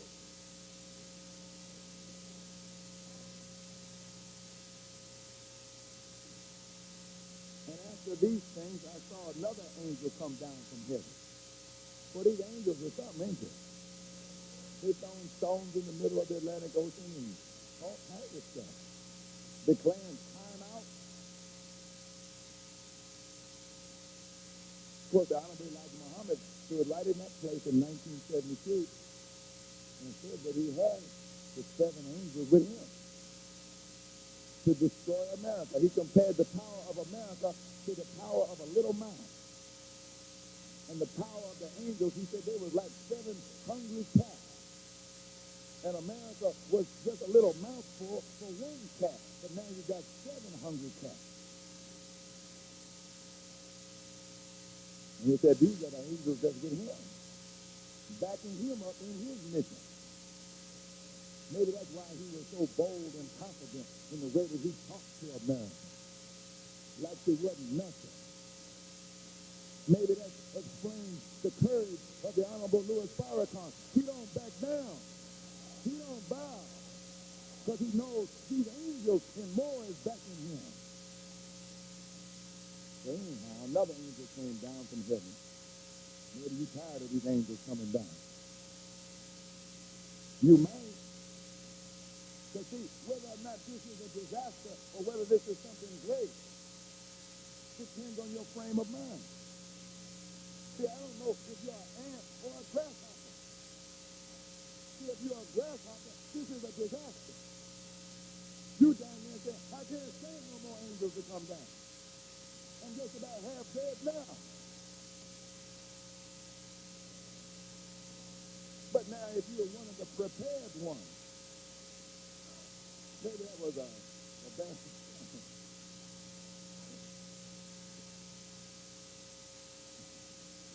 let me think about it. If you're one of those who have made yourself ready to survive the fall of America, then you don't care how many angels it takes to destroy your enemy. You're glad to see all of them come down.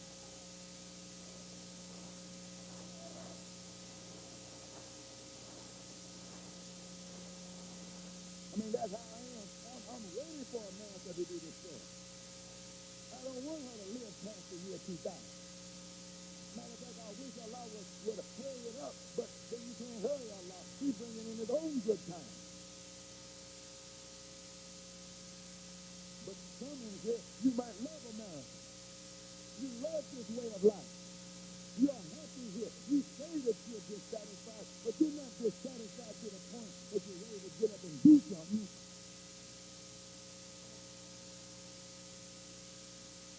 You rely on America. Your whole life is wrapped up in her. So that's why the angel got to come down, having great power, and the earth was lightened with his glory. And he cried mightily with a strong voice, saying, Babylon the great is fallen, and is become the habitation of devils, and the hold of every foul spirit, and a cage of every unclean and hateful bird. Sounds like America to me. For all nations have drunk of the wine of the wrath of her fornication. And the kings of the earth have committed fornication with her, and the merchants of the earth are waxed rich through the abundance of her delicacies. And I heard another voice from heaven saying, Come out of her, my people, come out of her, that you be not partakers of her sins, and that you receive not of her plague. What's another way of saying, come out of her? But here we got another voice from heaven that's saying, come out of her. What's another way of saying, come out? Exodus. So have you heard a voice from heaven recently telling you about Exodus?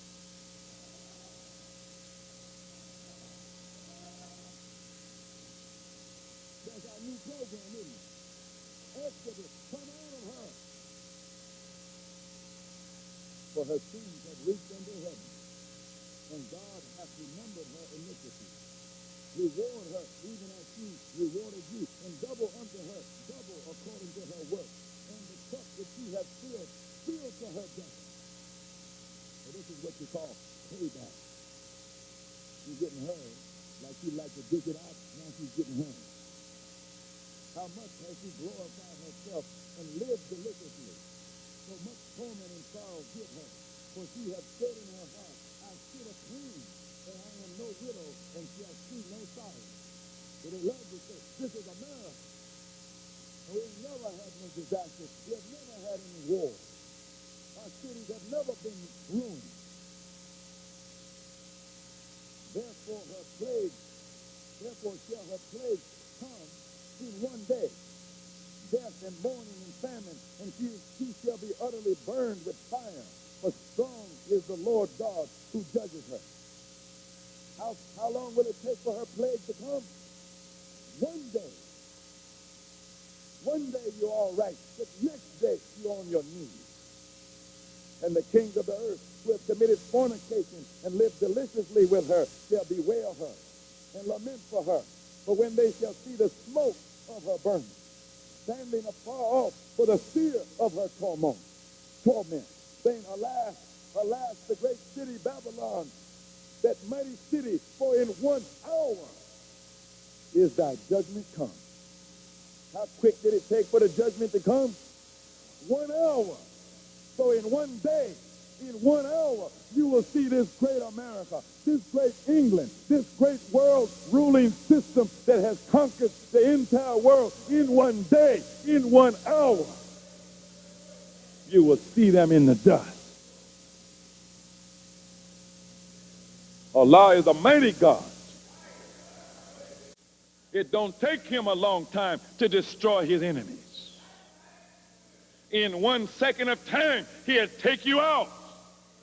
He don't have to take you out 1 by 1 and 2 by 2. He take you out wholesale. He'll kill your whole government and society outright.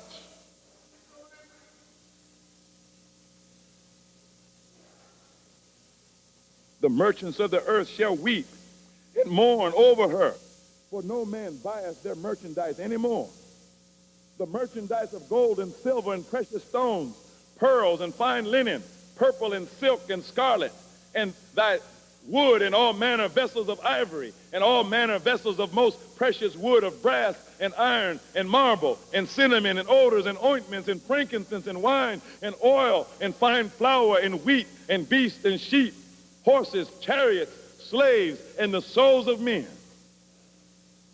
And the fruits that thy soul lusted after are departed from thee. And all things which were dainty and goodly are departed from thee, and thou shalt find them no more at all. The merchants of these things, which were made rich by her, shall stand afar off for the fear of her torment, weeping and wailing and saying, alas, alas, that great city that was clothed in linen and purple and scarlet, decked with gold and precious stones and pearls. For in 1 hour, so great riches is come to naught. And every shipmaster and all the company in ships and the sailors and as many as trade by sea stood afar off and cried when they saw the smoke of her burning, saying, what city is like unto this great city? And they cast dust on their heads and cried, weeping and wailing, saying, alas, alas, that great city wherein were made rich all that had ships in the sea by reason of her costliness, for in 1 hour is she made desolate. So saith the Lord. Do you think that Allah is weak to bring about what he has written or revealed to his prophets? Now the question for you and me today is, do you believe the prophecy? Who do you think is more powerful, America and England and the nations, or do you think it's Allah?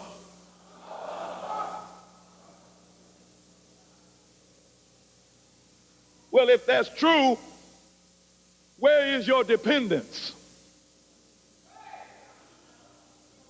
See, who are you dependent on for your life?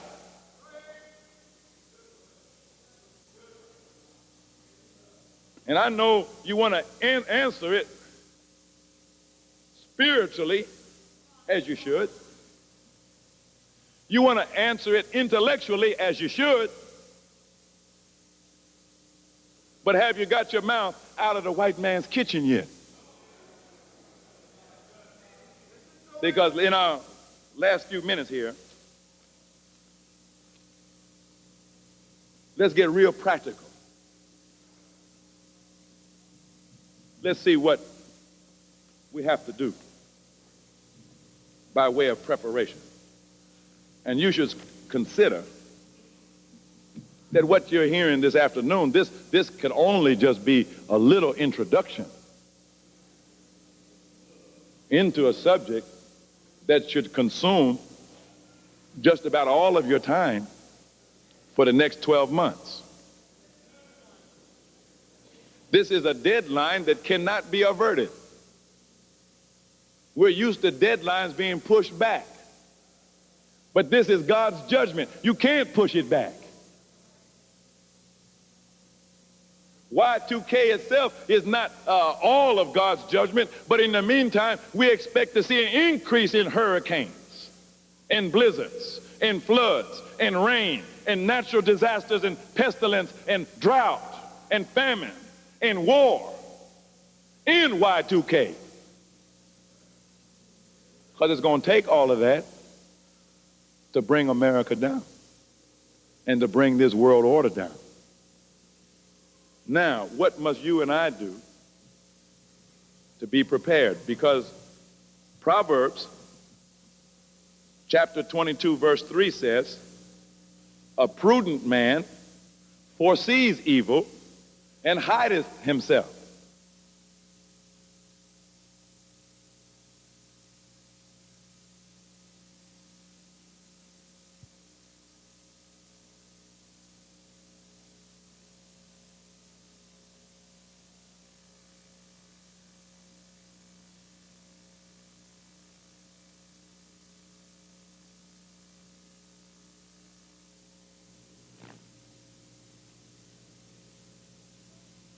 This is God's judgment. You can't push it back. Y2K itself is not all of God's judgment, but in the meantime, we expect to see an increase in hurricanes, and blizzards, and floods, and rain, and natural disasters, and pestilence, and drought, and famine, and war in Y2K. Because it's going to take all of that to bring America down and to bring this world order down. Now, what must you and I do to be prepared? Because Proverbs chapter 22 verse 3 says, a prudent man foresees evil and hideth himself, but the simple pass on and are punished. See, a prudent man or a wise, intelligent person foresees the evil before it comes and then prepares himself and hides himself from it. He protects himself from it. But the simple, they pass on and they're punished. Well, what are you? You know, sometimes we call one another, you old simple so-and-so. Well, is that true? Because if you're simple, then you ain't going to get ready. You're going to pass on like you heard nothing, and you're going to get punished. And the punishment is a capital punishment.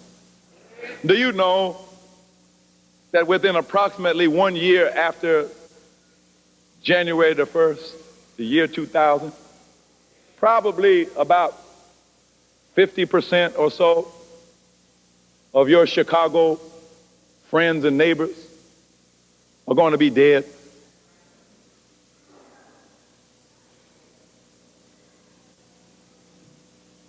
Because they're not ready.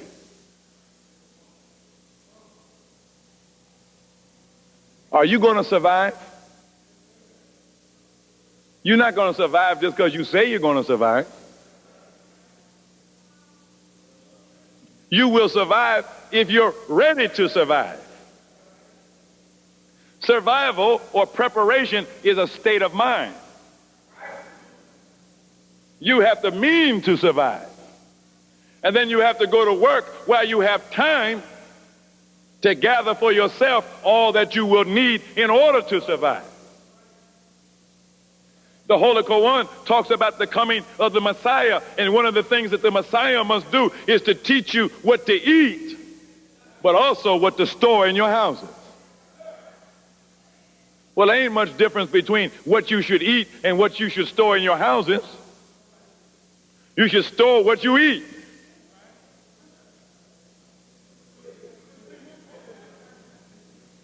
So that gives you a little hint on how you can get ready. When you go buy your food from now on, then you should take a little extra of what you eat to put up on the shelf. You might not have enough money just sitting in your bank account to be able to go out and purchase a survival kit that will get you and your family through this thing. Matter of fact, mentioning your bank account, have you checked on your bank account lately? No, because the reason I'm asking, I don't know if you heard about it yet or not, but you know they passed this law just recently where they are telling the banks that they don't have to give you your money. Yeah, see, because they got a problem. They have what they call fractional banking. So that means that they only have around about 5 to 6% of the money that they say they got. So if you got 10,000 in your bank account, they actually only have about around $500 or $600, even though the computer says you got 10,000. So that's why I brought that up, that I think maybe Monday morning you need to go down and check on your bank account. Just know, I don't mean for you to cause no trouble. But just go down to your bank. You know, and that friendly teller that waits on you all the time, just ask that friendly teller, I would like to withdraw my money, please. Why, is there something wrong? Oh, no, there's nothing wrong. I just want to see it.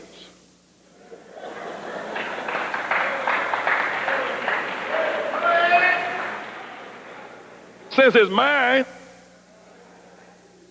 I should be able to see what's mine. Shouldn't be no problem with you seeing what's yours. So why don't you go down there and see? Because see, they passed this law. They said that the bank only actually has to give you about $500. Then you can take out $100 every day if you want to.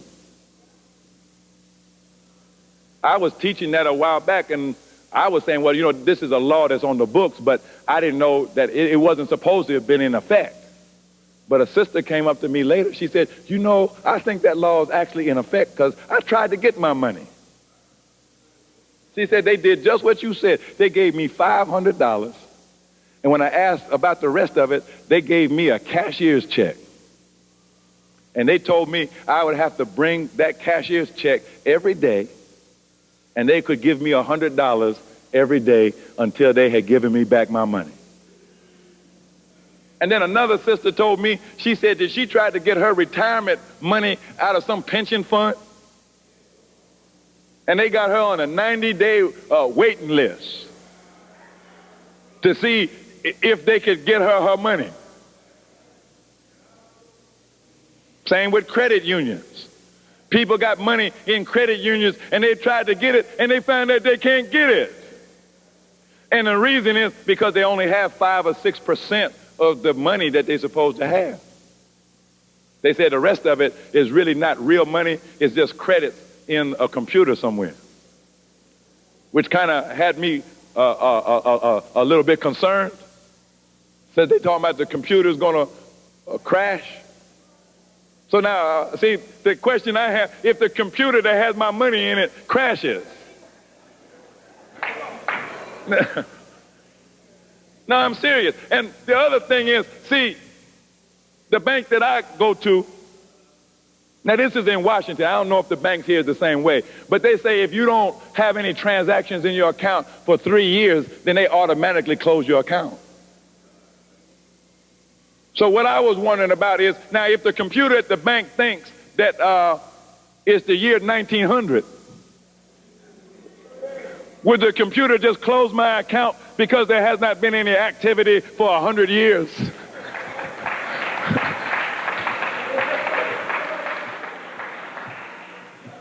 I'm just trying to think these things through.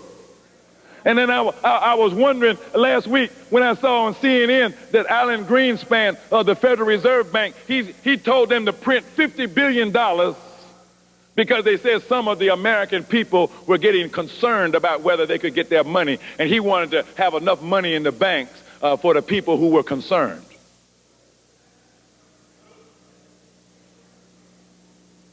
Well, I'm sure glad he printed up that money. See, I didn't know it was that easy to print up money. That all he had to do was just tell them to print it. Maybe that is telling you something about the value of it. If you just fire up a printing press to print some more money, well, where does the value come into it?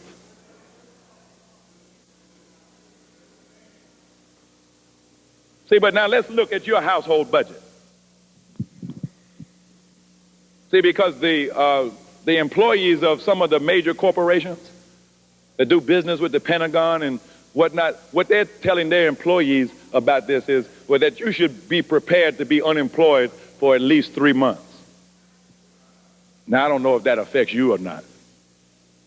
You might not work for a defense contractor. You might work for McDonald's. Or you might work for the post office.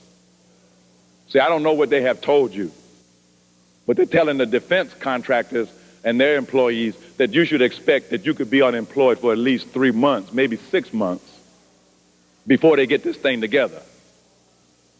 I know it's a problem because, like I say, I'm from Washington. So I know when I drove past the Pentagon the other week, they was building a solar power generator right beside the Pentagon. I said, well, why would they be building a solar power generator beside the Pentagon? Then I looked it up on the internet, and it was because the Department of Defense said that they wouldn't have their computers ready until the year 2019.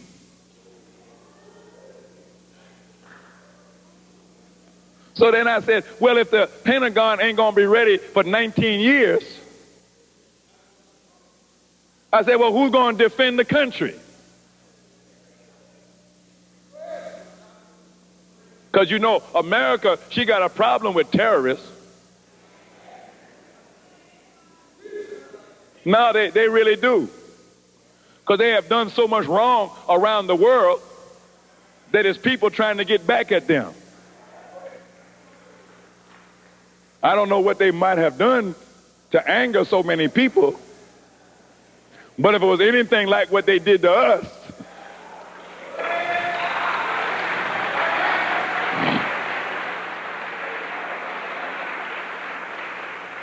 because I was thinking about, you remember the Soviet Union that collapsed overnight?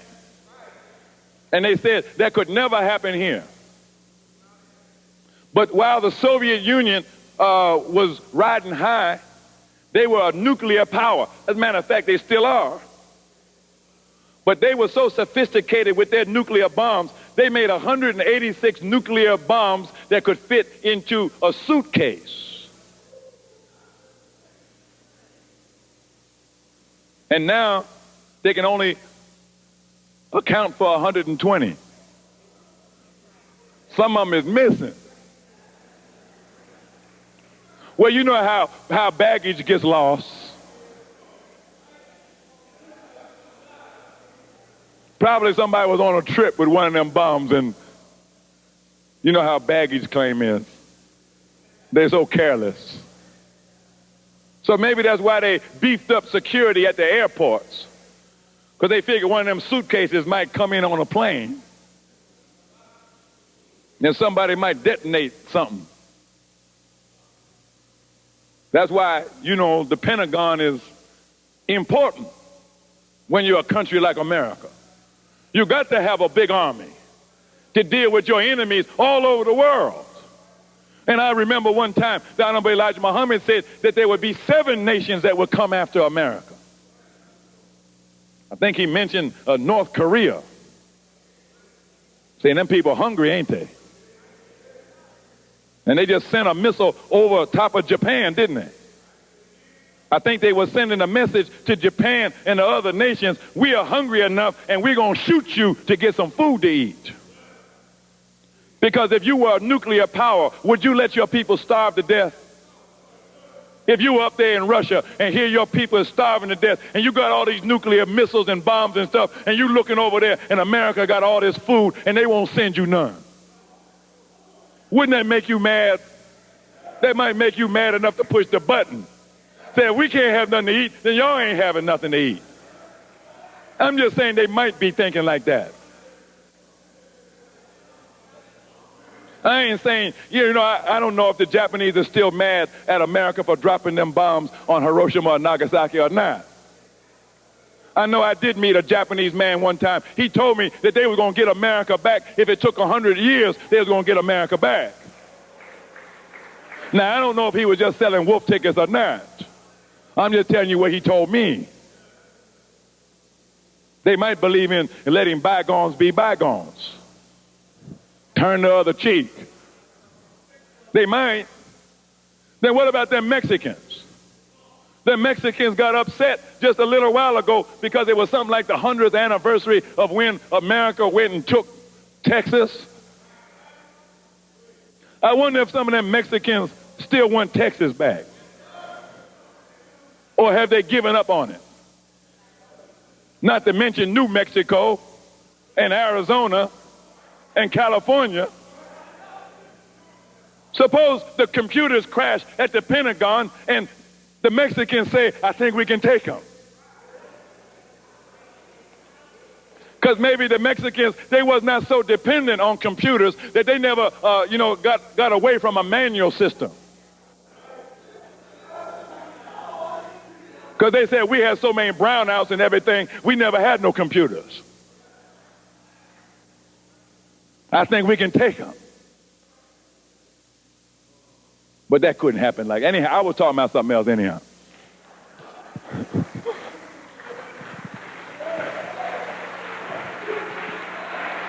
I ain't trying to scare nobody. Because if the Koreans came and the Mexicans came and the other nations came, you know which side you would be on, right?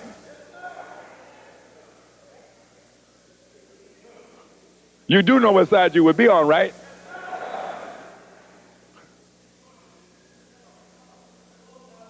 Because you was at the Million Man March, right?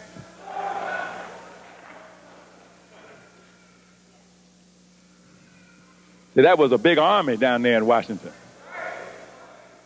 That was such a mighty army, Clinton had to leave town. Newt Gingrich, too. They had to shut down the Supreme Court because that was just a sign that a new ruler is present. And since Washington is the seat of rulership of this country, when one ruler moves in, the other one got to move out. Looks like Clinton is out anyhow, isn't it? I mean, I know you voted for him and everything, but looked like some people was mad at him. And I can understand it. See, because he broke Nixon's law of politics. You know what that is, right? Keep lying. See, that's where Clinton messed up. He stopped lying. He was supposed to keep on lying no matter what the evidence said. He was supposed to keep up his lie. But he backed down and told the truth. So now how can you be the president of America and you're going to tell the truth?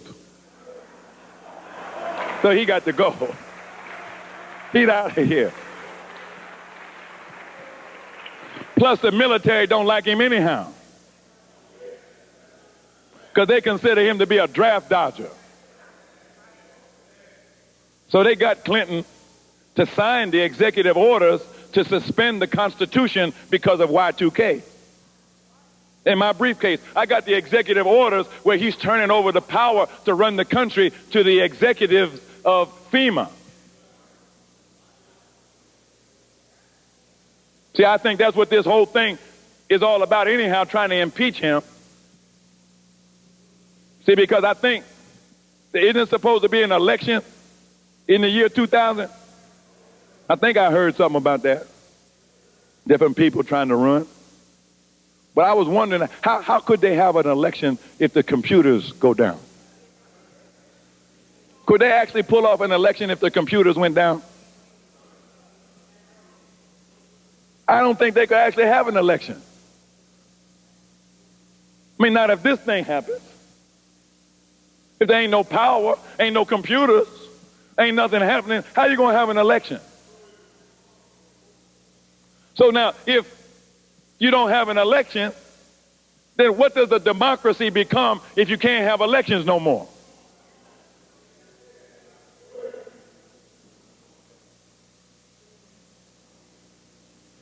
So that's why Clinton has already signed the executive order to suspend the Constitution and impose martial law.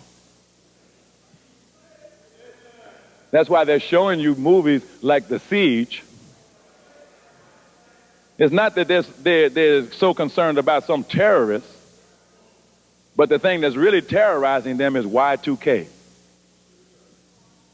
And they have to make you get used to the idea that it makes good sense to impose martial law. And so all the political jockeying in Washington, D.C. is just about seeing who's in office on January the 1st, year 2000, because whoever's in office January the 1st, year 2000 is probably going to stay in office from now on. And so the military says anybody but Clinton.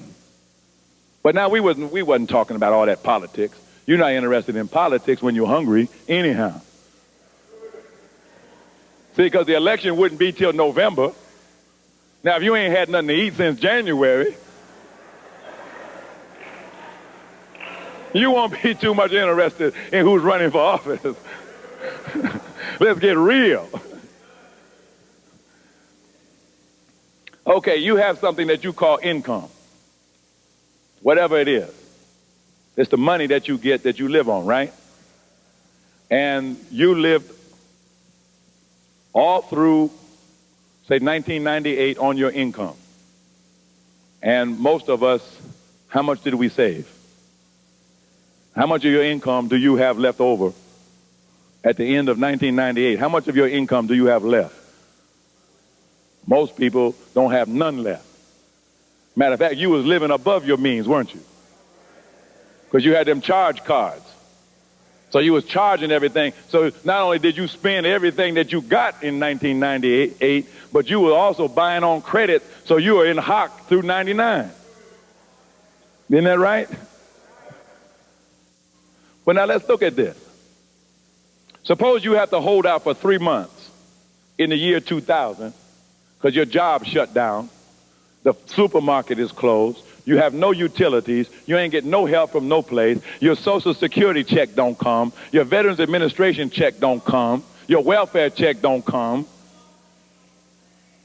All the stuff that you dependent on ain't working no more. Your Medicare don't work no more, your Medicaid don't work no more, the hospital don't work no more.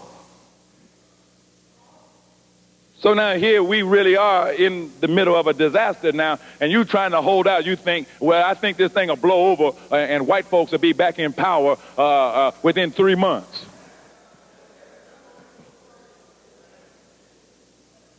At least you hoping that they'll be back in power. Well, now 3 months is equal to 25% of a year, right? So doesn't it stand to reason that if you're going to have to support yourself on what you have stored up, and you're going to support yourself for 3 months, then doesn't it stand to reason that you're going to have to somehow or other save 25% of your current income that you're going to earn in 1999 to apply it to the 3 months or so that you're going to have to wait it out in the year 2000? Am I making sense? Are you with me on this? See, so then what does that mean for your budget in 1999? It means that in 1999, you're going to have to live on 75% of your income. If you try to live at 100% of your income, you're not going to have nothing to set aside for the year 2000. You're going to have to lower your expectations. God is already bringing you down. You're like a grasshopper that's been flying high. And now you're feeling the first puff of that chill. That means autumn is coming. And soon winter is going to be here. And your high-flying days are over. So I want you to think about this. Now, what will you do with this 25% that you will save? See, in other words, you have to save if you intend to save yourself. So you're talking about what you are saving or not saving. Well, what you're really not saving is yourself. And if you won't save yourself, then what will you save?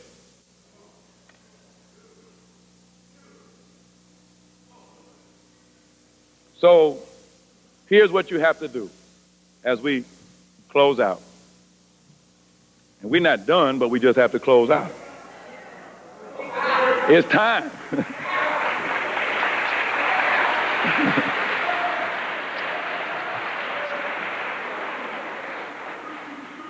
That's what America's going to say. We're not finished with what we were doing. But Allah going to say, it's time. So what you have to do is think about it in different ways. You have to think about it as an individual person, because you certainly have to save your life. The Holy Quran says, he who saves a life, it is as though he had saved the lives of all men. Well, certainly the life that you need to save is your own. So you have to think about, what will it take for me as an individual person to survive this fall of America that Y2K is a part of? Then you're a member of a family, because you didn't get here by yourself. You have a mother and a father. You may have sisters. You may have brothers. You may have children and grandchildren, uncles and aunts, nephews and nieces, and on and on and on. And that is your family. Now, what are you going to do to see to it that your family survives? Or don't you care about your family? See, if all these things are going to take place January the 1st, year 2000, then you got to make a move before January the 1st. If you wait till the 31st of December, that's too late. If grandma's down in Mississippi, somebody got to go get grandma now.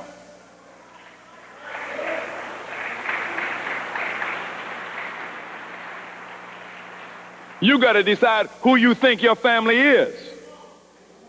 Who's in your family anyhow? Which ones do you care about and which ones don't you care about?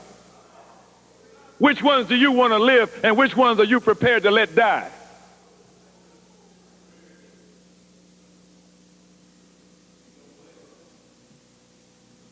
What about your neighbors? See, you live in Chicago, most of you. Living in apartment houses, in densely populated neighborhoods. Remember Exodus? Didn't Minister Farrakhan tell us to go out and make friends with our neighbors? He didn't say get no customer across town. You on the south side of Chicago and you got a customer on the west side. No, your customer should be your next door neighbor. Because when Y2K comes, your neighbors are either going to be your enemies or your allies. Have you organized your apartment yet? So all the people that live in your apartment building understand what is taking place, and all of them are going to be ready so that you will be a united force in order to help everybody to survive. Or do you have a situation going on, you don't talk to your neighbors and they don't talk to you. You don't care about them and they don't care about you. Because if it's like that, then some of your neighbors, they coming through your wall. You talk about, I'm prepared myself. I got my beans. Well, guess what? Somebody got an axe and they coming through your wall. They coming down through your ceiling. And they're going to take what you got because you didn't make friends with them while you had a chance. I asked a brother one time, he was talking about he was going to board up his house, and he was looking for a stink bomb because when he started cooking the bean soup, he didn't want the neighbors to be able to smell the bean soup. I said, brother, do your children play with the children across the street? He said, yeah. I said, do they come in your house? Yeah. Do your children go in their house? Yes. I said, now, brother, would you be prepared to watch your children's playmates starve to death? Would you be prepared to do that? I asked another group, I said, who would you be ready to kill over a bowl of bean soup? And if you did that, would you still be considered a Muslim? Or would you be considered something else? See, how do you get through a disaster like this? How do you get through the judgment of the world and maintain your religion? Maintain your righteousness? Or do you descend and become a savage and like a beast of prey in the jungle, preying on one another? Can you maintain civilization when the civilization so-called that you have known is being destroyed?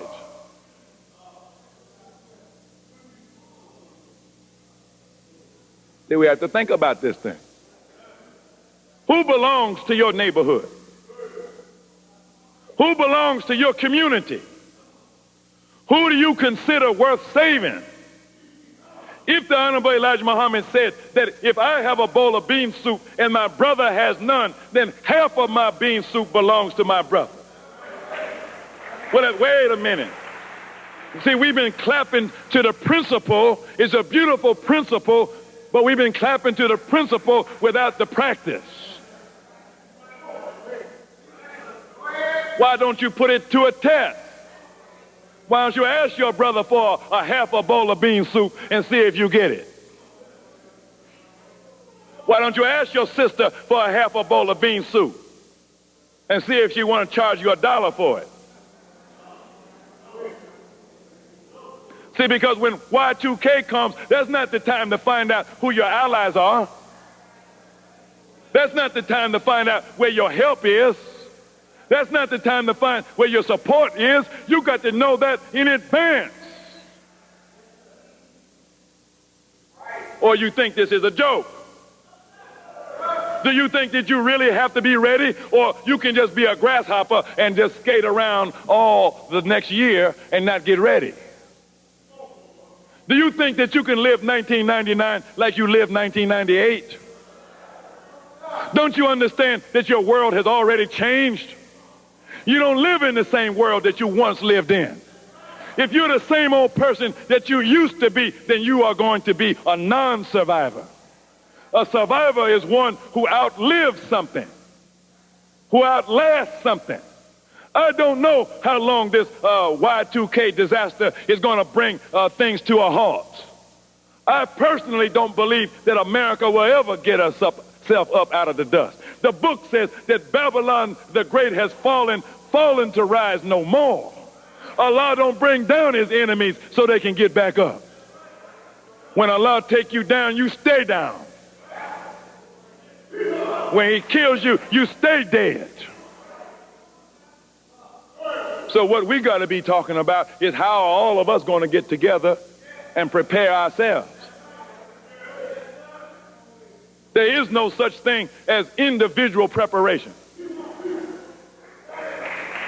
Ain't no individual's going to survive. Preparation is a characteristic of a community. Maybe that's why Minister Farrakhan gave us self-improvement as the basis of community development. Because we have to improve ourselves individually so we can be fitting and qualified members of a community that will contribute to the life and well-being of each other. We got to think for the whole. How much food is needed by this congregation? How much water is needed by this congregation? How much medicine is needed by this congregation? And when are we going to pool our resources and make ourselves ready before it's too late? The Mormons announced last week they have stopped selling food to non-Mormons. The Mormons are buying up all of the food-producing companies across the country. They're taking care of their people. The Southern Baptist Convention, they have alerted their congregation.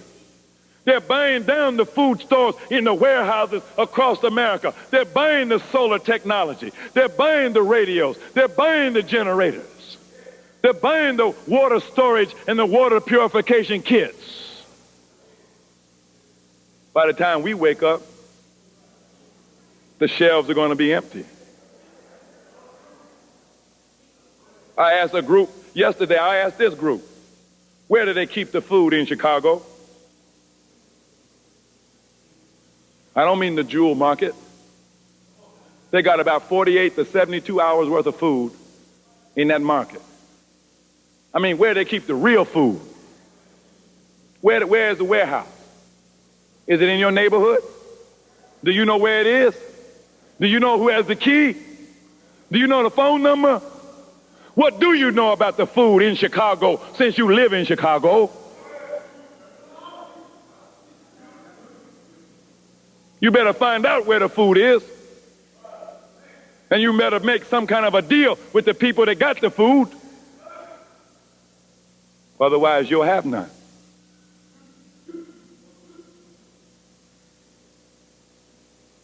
So get your finances together.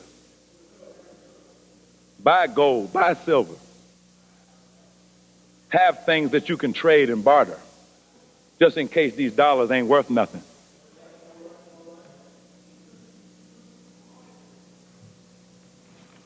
We had a series of articles in the final call, so I'm not going to go through the individual food items and things that you should have. Just go get those articles.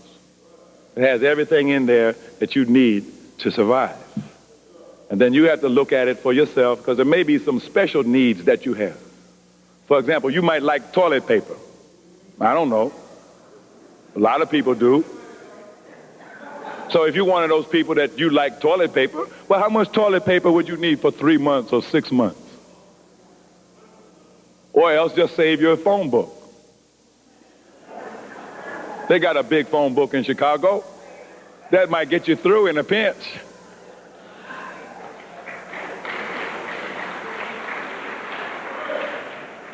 Don't forget the can opener. Don't forget the flashlight. Do you have any ham radios so that you can communicate independent of radio and telephones? Do you have your medical kit, your first aid kit? Sister, are you going to be pregnant in the year 2000? Who's going to deliver your baby? Does your husband know how to deliver a baby yet? You ain't going to Providence Hospital. You won't even want to be in there with all them computers and stuff going wrong in there. On that day, hospitals are going to be a death trap. Airplanes going to be a death trap. You got to learn how to do for yourself. You better go back down south and talk to grandma and grandpa. You better ask them how to survive. I know you got a college degree, but they didn't teach you how to survive in college. But Grandpa and Uncle Jesse, he knows how to survive. You better see if you can get Uncle Herman to move in with you. Aunt Sadie needs to get the back bedroom in your house, because Aunt Sadie knows how to can and you don't.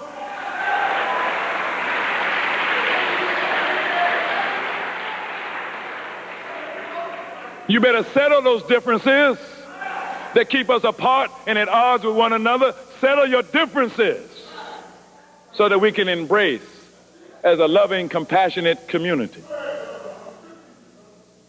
So brothers and sisters, that's just a peek at Y2K. It's a vast subject with many, many implications. And if I had to write the stories again, or the articles that I put in the Final Call newspaper a few months back about Y2K, I think I was too optimistic in what I wrote. Because the more I look at it, the worse it looks. And so I am so thankful and grateful to the Honorable Louis Farrakhan and to our National Board of Laborers here for giving me the opportunity to speak. All praise is due to Allah for the Honorable Elijah Muhammad. All praise is due to Allah for the Honorable Louis Farrakhan. All praise is due to Allah.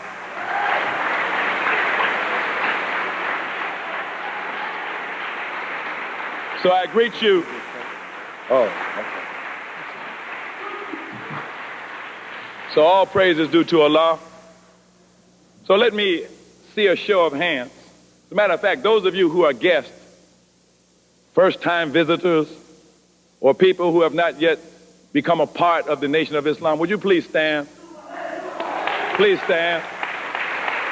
We're so glad you came.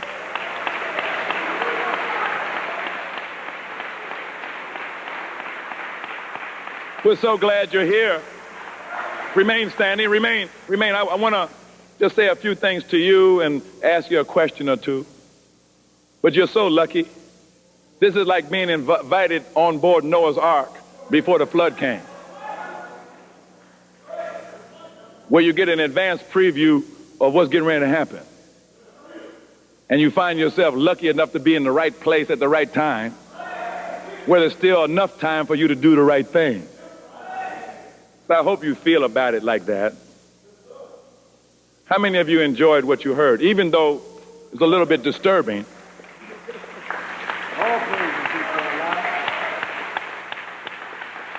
I was so nervous that maybe you would feel at the end of the meeting that we just wasted your time. Do you feel like that? Did we waste your time? It was worthwhile? It was a good investment? You feel like you got a good return on your investment of time? Okay, now I feel better. Because I was worried about that. Because we want you to come back. And if every time you come back it's like making another good investment, then pretty soon you're going to be rich in wisdom, knowledge, and understanding. All praise is due to Allah.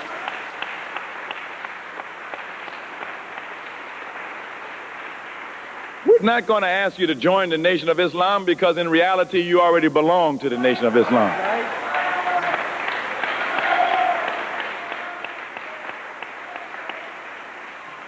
When God came in 1930, he already claimed you. So all that we can ask you to do is be willing to study and learn more about what God taught the Honorable Elijah Muhammad and Minister Farrakhan. And when you study that, you're just learning all about yourself. So how many of you would be willing to say, I would like to come back and I would like to learn more? All praise is due to Allah.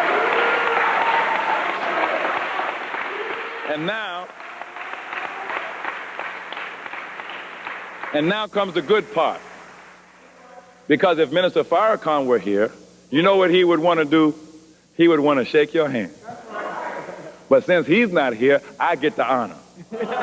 So if you would like to shake my hand, I certainly would want to shake your hand. So please, sisters, come down the center aisle, brothers down the center aisle, and let me... All praise is due to Allah. All of our beautiful brothers and sisters who are here for their very first time, they would like to unite with the Honorable Minister Louis Farrakhan and learn more of the teachings of the Honorable Elijah Muhammad. Don't be bashful. Come right down the center aisle and shake the hand of our national spokesman, Minister Alim Muhammad. And dear brothers and sisters who are witnessing the unity of our family this afternoon as they make their way down the center aisle to shake the hand of the Minister Alim Mohammed. Please keep your applause going. Let me hear you clap your hands, put your hands together. All praise is due to Allah for our beautiful sisters and brothers who are uniting on the side of truth this day with the Honorable Minister Louis Farrakhan. All praise is due to Allah. This is a joyous day. Joy should enter into your hearts to see the black family coming together in unity. All praise is due to Allah as our beautiful brothers make their way down the center aisle to shake the hand of Minister Alim Mohammed. Did you enjoy the message this afternoon? All praise is due to Allah. Keep your applause going as our brothers make their way forward. All praise is due to Allah.